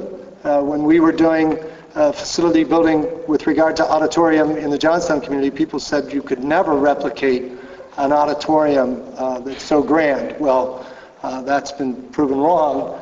Here in Richland Township, isn't this a beautiful facility? Isn't this also a great time of the year, springtime, new birth, excitement, the things we all look forward to in the coming months? It does your heart good. It's also exciting in Pennsylvania, where we're getting so much attention from the political candidates who are visiting every community, it seems, and Pennsylvania matters. Our last time probably was, Mondale, and some people say Carter and Kennedy, or before that when 1924 Grant was a compromise candidate because the primary struggled so long to get to someone through a 14-day convention. And before that, we were pivotal in the 1800s when Pennsylvania swung its delegates on the third round of votes, and Abraham Lincoln for the Republican Party became the nominee unexpectedly, and the rest was history there. Dynamic times, these are great days, and it's certainly an honor and a privilege to take part of this inauguration. I love the pomp and circumstance, of course, in entering the room and having the day like today. All the bells in the churches and communities should be ringing. People should be on their front doorsteps. This is a pivotal moment for the greater Johnstown region, for Western Pennsylvania, because of inducting the inauguration of a new community college president, and understanding what community colleges represent in the big scheme of things in our investments in prosperity for the individual, prosperity for us as a Commonwealth collective body. All of us are prospering immensely when we invest in a person, one person at a time, every person known by name, access, retention, completion, success, productivity for the next 40 or 50 years in a career. This is an important part of our big picture. Today's an important part of that extraordinary piece. Our Governor, Ed Rendell, gets that. Our budget from the Department of Education, with the governor's lead, is putting $6.9 million of new funds into community colleges this year. Not only does he understand the need to make sure community colleges remain accessible, remain affordable for young people, he understands the value of the community college system in the state and recognizes the importance of making sure we have the greatest of great leaders. And I feel the reason for such excitement today, besides all the other things that come with this time of the year, is this particular inauguration. I'd rather be in no other place. I commend the Board of Trustees for the great selection, the commissioners for your continued investment, and congratulations to you. Thanks very much.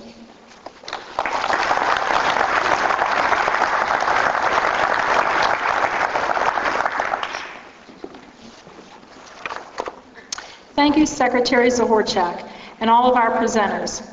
It is now my pleasure to introduce to you our keynote speaker, Dr. Floyd Amon, President of Corning Community College in New York.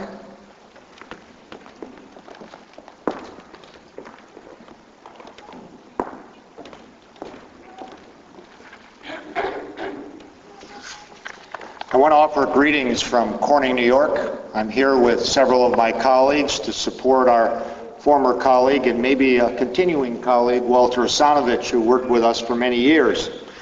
Walter has been apologetic a bit about the weather here since we've been here because of the drizzly nature of the outside. But you know what we call this kind of weather in Corning, New York?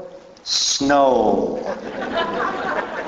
In fact, we got word today that several of our area schools are closed, and here is approaching April, and it's nice to hear the previous speaker speak about how wonderful it is to be springtime in Pennsylvania, and I think maybe within another month we may be able to share that in Corning, New York as well.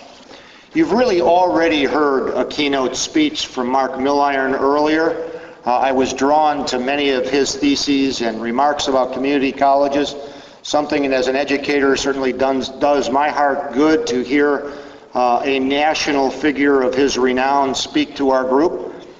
So I'm going to keep my remarks more anecdotal, more personal, rather than philosophical. I think you've had plenty of that.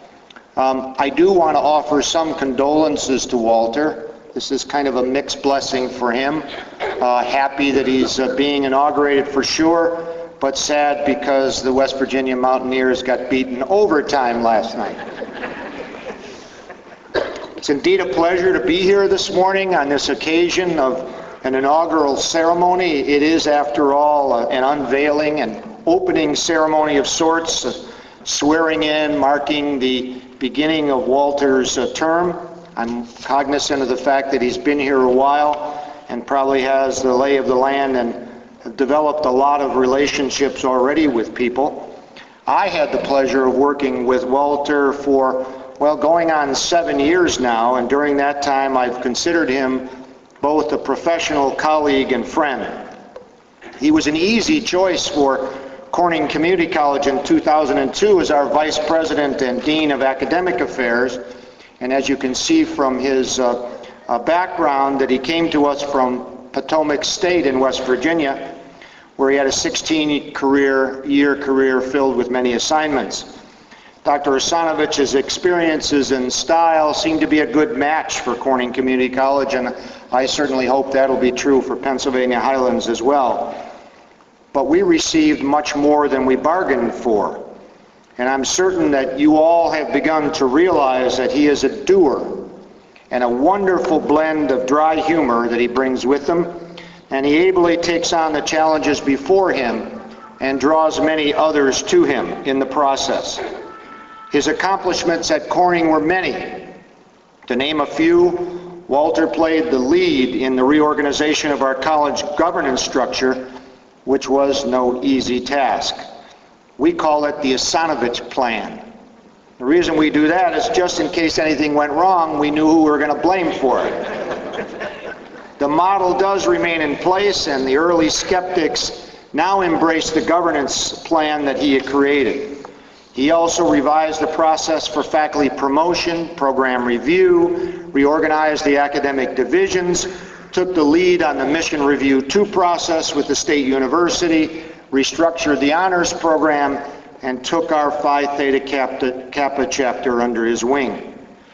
So his fingerprints are clearly evident on our college, and we will never be the same as a result of his efforts.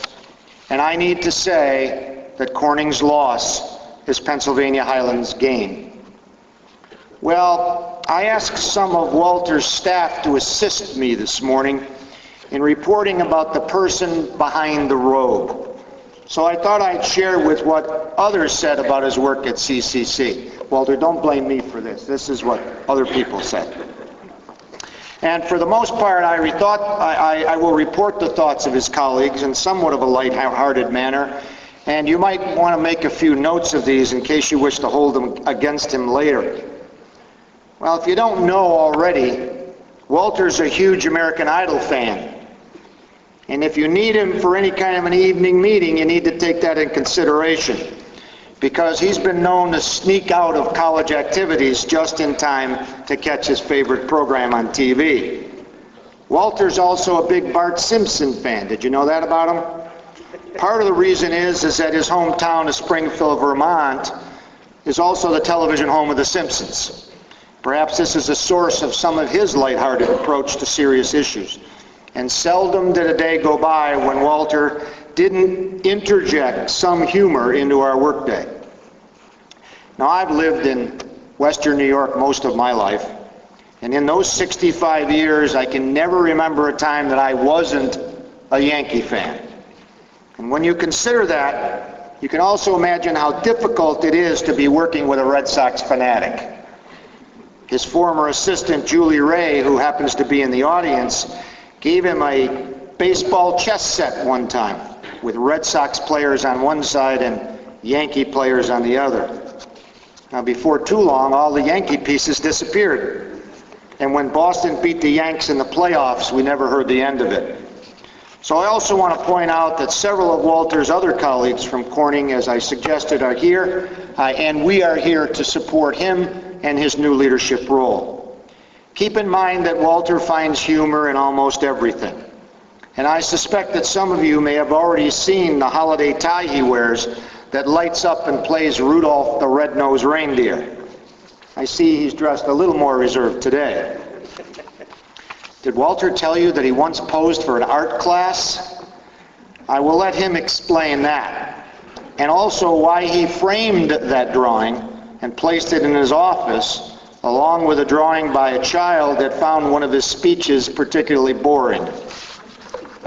And one of Walter's important assignments at the college was to serve as Rain Man at commencement. Now, the Rain Man at commencement decides when we're going to march across campus, depending upon what the radar says and when the next storm is coming about, because obviously in mid-May, at least in upstate New York, the weather can be considerably iffy. And the way we do it at Corning is we all line up in one building, we walk along a sidewalk, the faculty split and line up either side of the sidewalk, and then we applaud the graduates as the graduates walk through. It's really very touching, as long as the weather's nice. Now, there are only 2 times that Walter was assigned this task of determining whether it was going to rain or not, and he dutifully watched the radar, made the assessment that the last storm had come through, and both times, sure enough, it rained cats and dogs as we walked across campus. Our last commencement was a veritable monsoon, and here we were trying to stand there, keeping the rain from dripping off our hats, and I thought it was quite humorous to be on the stage and see all the graduates and their faculty mortarboards starting to warp in a downward direction.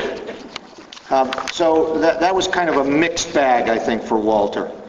He also has a few quirks that you might come to enjoy, like dancing to the tunes that he programs on his phone, before he answers it, of course.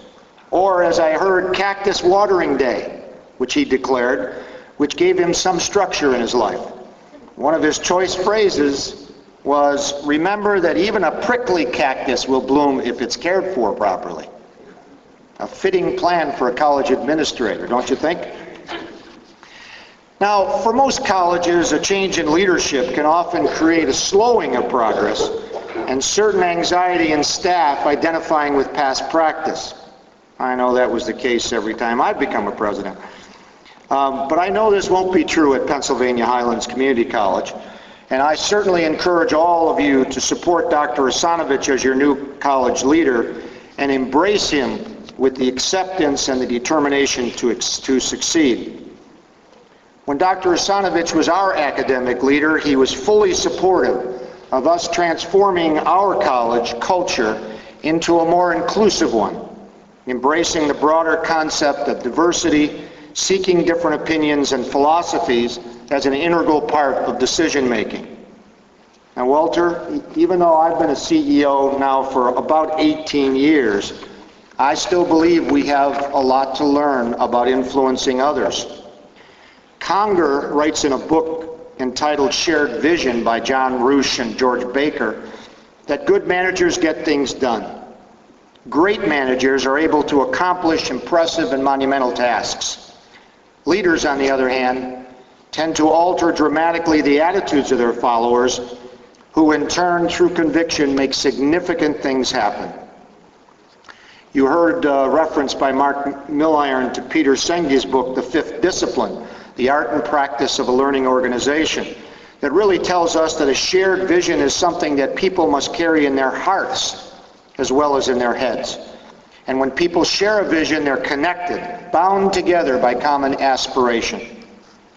Senge also reports that learning organizations are organizations where people continually expand their capacity to create the results they truly desire, where new and expansive patterns of thinking are nurtured, and where collective aspiration is set free, and where people are continually learning to see the whole together. To quote Al Vanette, a frequent educator consultant at Corning Community College, the future ain't what it used to be. Think about that. No company or college is safely or permanently successful in today's rapidly changing business environment. And make no mistake about it, higher education is a significant business in America and is somewhat subjected to business cycles that are occasionally due to influences beyond our control. As Walter knows, when he first arrived at Corning Community College, I shared the synopsis of a book that I turn to from time to time. It's called The Northbound Train by Carl Albrecht. I smile because I also refer to this time to time. The Northbound Train is an excellent organizational development text which assists leaders in finding the purpose, setting the direction, and shaping the destiny of any organization. This book uses the metaphor of riding a train, the northbound train, as a focusing concept for creating a vision and a meaning that can energize an organization and propel it towards greater success. The metaphor of the train, I believe, is appropriate for developing institutional momentum. Think of the image which conveys an unwavering commitment to a particular direction. The idea of the train illustrates an unstoppable force carrying many, hopefully, toward a brighter future. To keep the train moving, there's a profound need for a common sense of purpose, to a commitment and a common cause. I close with a short story about a hero of mine who reminds me on occasion of Walter. His name is Joshua Lawrence Chamberlain. He's actually from the state of Maine, another New Englander, who lived in the 1800s. Civil War Colonel Chamberlain was a professor of rhetoric. Well, Walter taught English. And he was a professor of rhetoric before he became a leader of men at Gettysburg. He went on to a political career, and I think the commissioners in the room better watch Walter. He could make a great politician.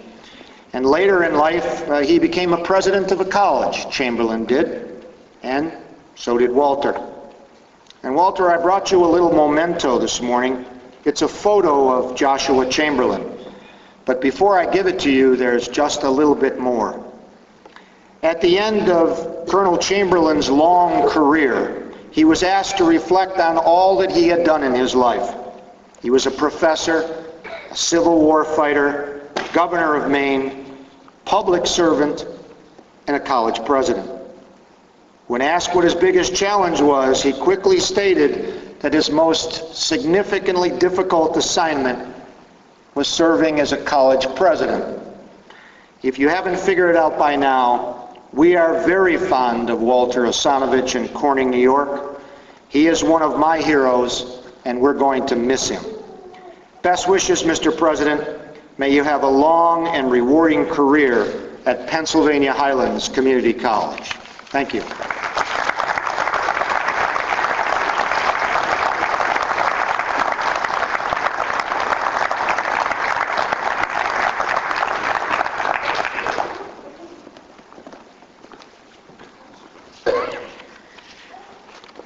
Thank you, Dr. Amon. At this time, I would like to ask Board President Michael Marovich and Dr. Walter Asonevitch to come to the podium for the installation.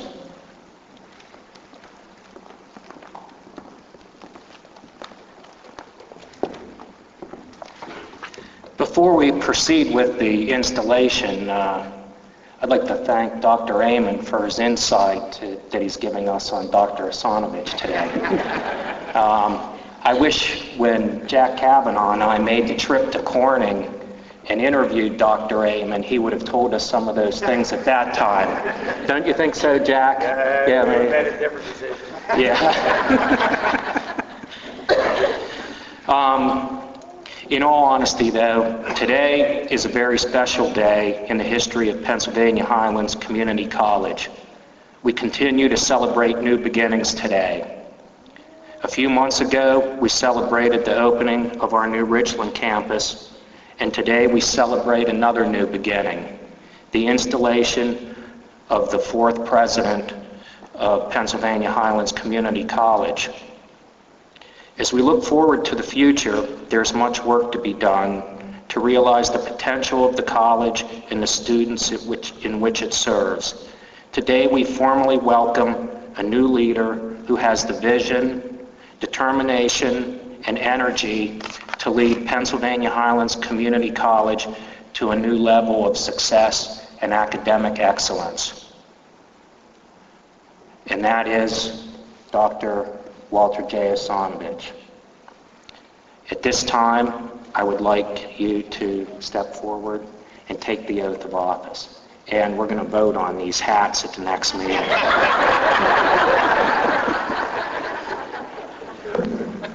The board is really thinking about having me here now. As president of Pennsylvania Highlands Community College, I promise to create a learning environment that prepares our students to meet the intellectual, occupational, and technological challenges of a complex world. I promise to be a steward to our community's educational and cultural well-being.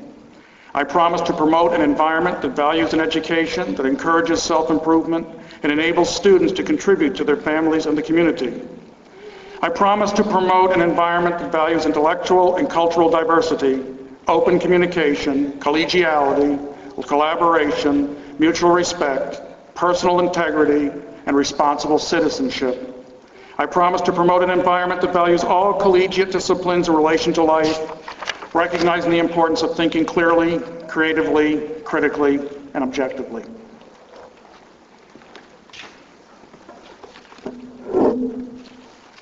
I get to take mine off. I place over your shoulders the seal of the college, the symbol of academic excellence and presidential authority.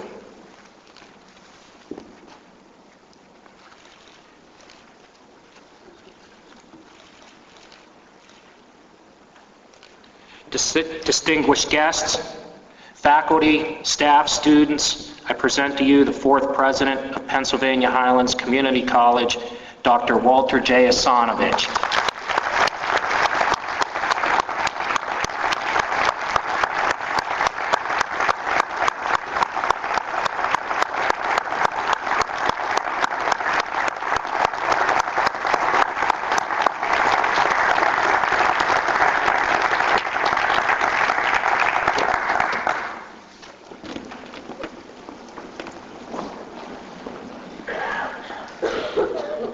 I was kind of hoping they had forgotten to put my speech in the book.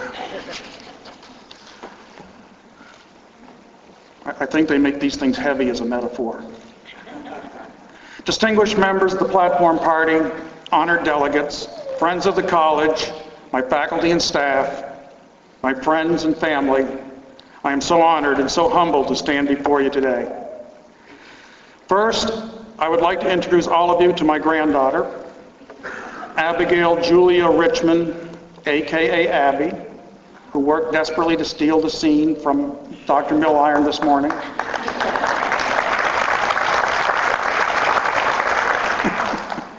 There are two other grandchildren, Morgan and Mason, but in our family, education is far more important than listening to Pat give a speech. And so today's a school day. But Abby and her cousins and her peers are exactly what all this fuss is about. I know that Dr. Sahorchak works essentially toward a goal that every Pennsylvania child will confront an education system from pre-K through PhD that will fulfill the promise that lies behind all of that innocence and raw potential that Abby and her peers represent. Notice she only cries for my speech. And I know well the power and impact of teachers, both for the good and for the bad, in this country because I, believe it or not, I was once a child. My earliest memory is of a day when I was 6 years old. I have no memory of any time prior to this. At age 6, I was assigned to Elm Hill Elementary School in Springfield, Vermont. And let me say that hill was an understatement. And I lived at the bottom of that hill on Valley Street. Now, thanks to the blessed wisdom of the best minds that could ever be elected to a school board, all students who lived 1 mile or more from the school would be bused. And those who lived closer would walk. And I lived 5,230 feet from the front door of Elm Hill Elementary. So I walked. My mother was told I could not walk the 50 feet up to the last bus pickup. That would be cheating. I must walk to the school at age 6. Well, one extremely cold winter's day, it dawned upon me as lunchtime approached that I'd forgotten my lunch. My mom always packed my lunch, and as I was only 6 and had not found employment yet, I had no money. So when the lunch bell rang, I went to the coat closet and began struggling into my one-piece snowsuit and boots in order to trudge home to get my lunch. Miss Stone, my first grade teacher, saw me and asked why I was dressing to go outside. I explained to her that I needed to go home and get my lunch. And she then went and got her purse and handed me 35 cents, the price of a hot meal in the cafeteria in 1956. I fell in love with Miss Stone that moment and forever after. John Page was my 8th grade algebra teacher. His classroom was room 208 in the Springfield Junior High School. Somewhere during the 8th grade, I was diagnosed as needing corrective lenses, and I remember my first day in math class after getting my new glasses and feeling quite self-conscious with this new apparatus to see through. I sat there in math class, taking the glasses off and cleaning them and putting them back on, but I seemed to be seeing the glasses rather than seeing through them. So I'd take them off again and clean them and put them back on, and still I was uncomfortable again. So I'd clean them again, and then John Page, the algebra teacher, walked up to me quite annoyed, grabbed my glasses, cleaned them on his shirt, jammed them on my face and said, "Don't take them off again." And I took off those glasses, put them in my pocket, and never wore glasses again until I was in my mid-40s and needed my glasses for reading. Now that is the power of an educator on a young child. Pudgy Page, 4'8", he's the terror of 208. We students sang that song about him often. He is immortalized in song. Irene Pulsifer was my 9th grade English teacher. She was also my dad's 9th grade English teacher, and no, we weren't in school together. She was old and still in love with teaching. I was a foolish boy in those days. I know because while all of my friends were able to get by writing book reports on James Bond movies they had seen, or by copying the jacket notes off the books they never read, I read every book on Miss Pulsifer's recommended reading list and ended up reading Thoreau's Walden, Sinkovich's Quo Vadis, everything ever written by Dickens, and so many other great works. I had read more classical literature by age 14 than most college English majors ever read by age 22. I remember one day in Miss Pulsifer's class, a couple students in the back were clowning around.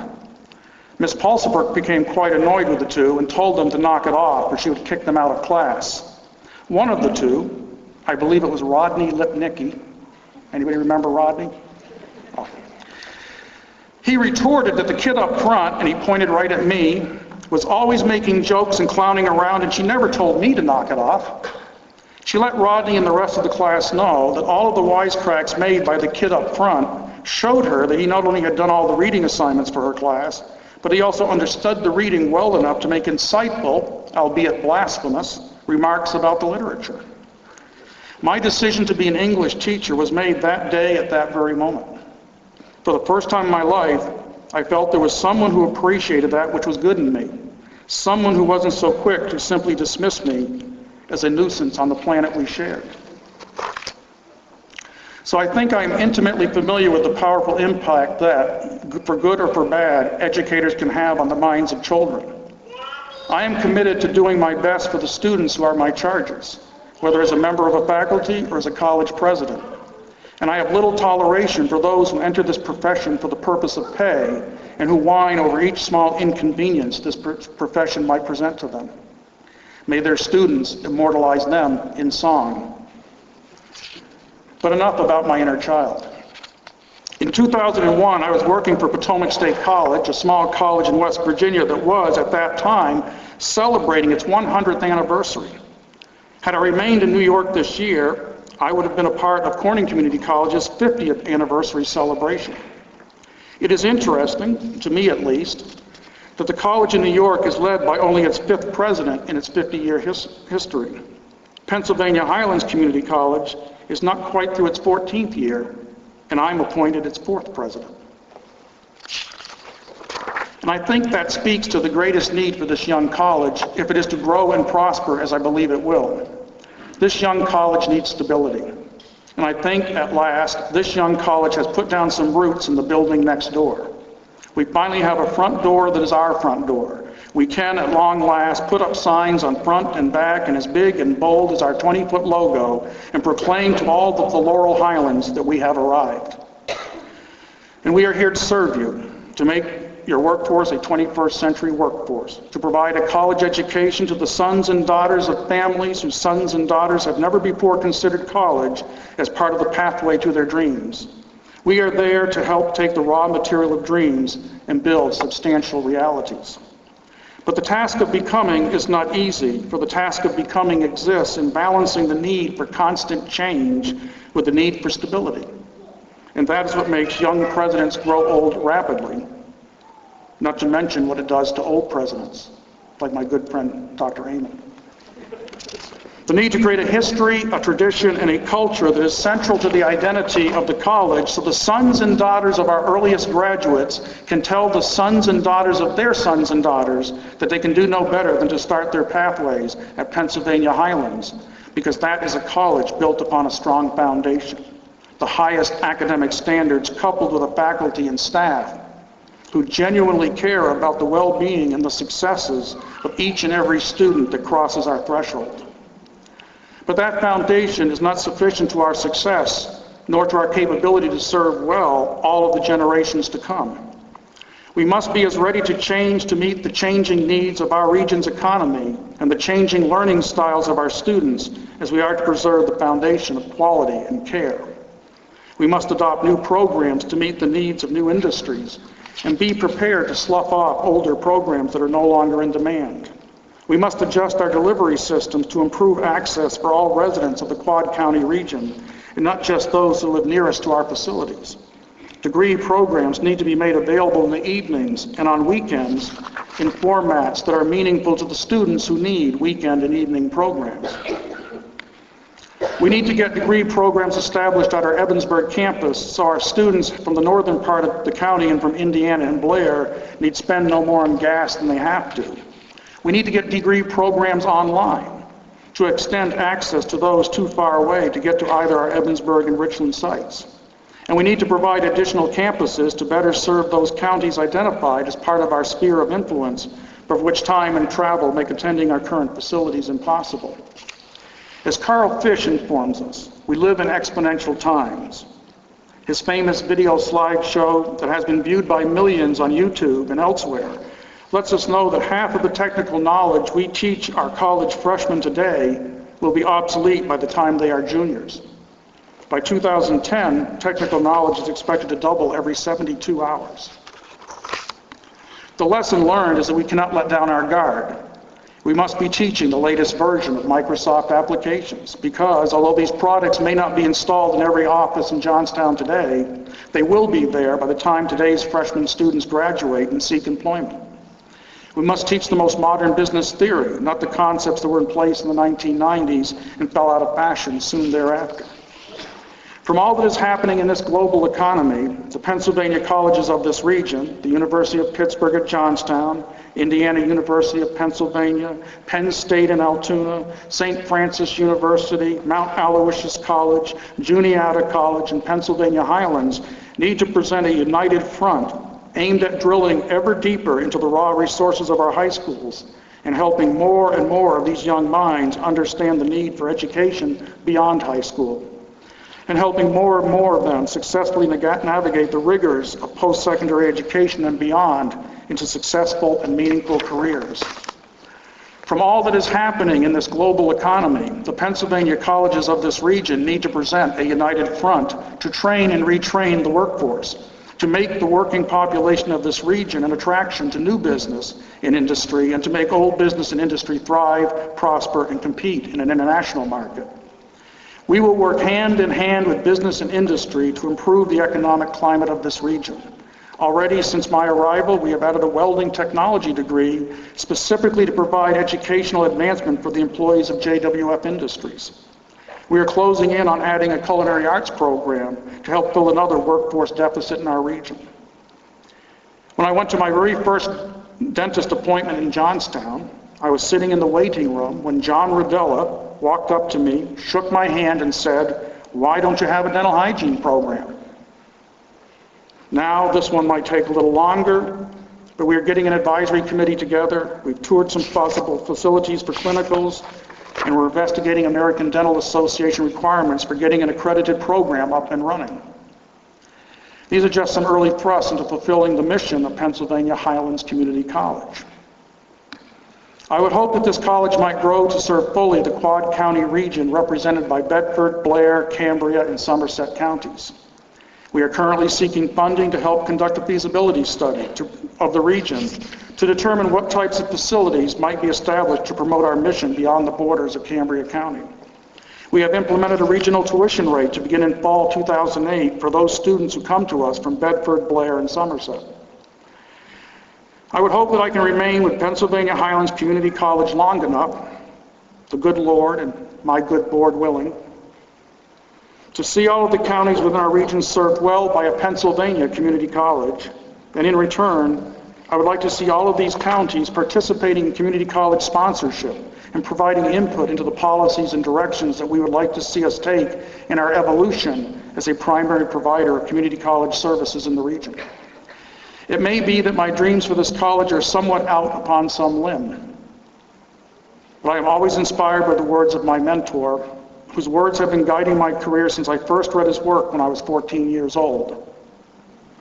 If you have built castles in the air, your work need not be lost. That is where they should be. Now put the foundations under them. And may we all join dreams together for a better Johnstown, a better Cambria County, a better Laurel Highlands, and a better Pennsylvania. Thank you.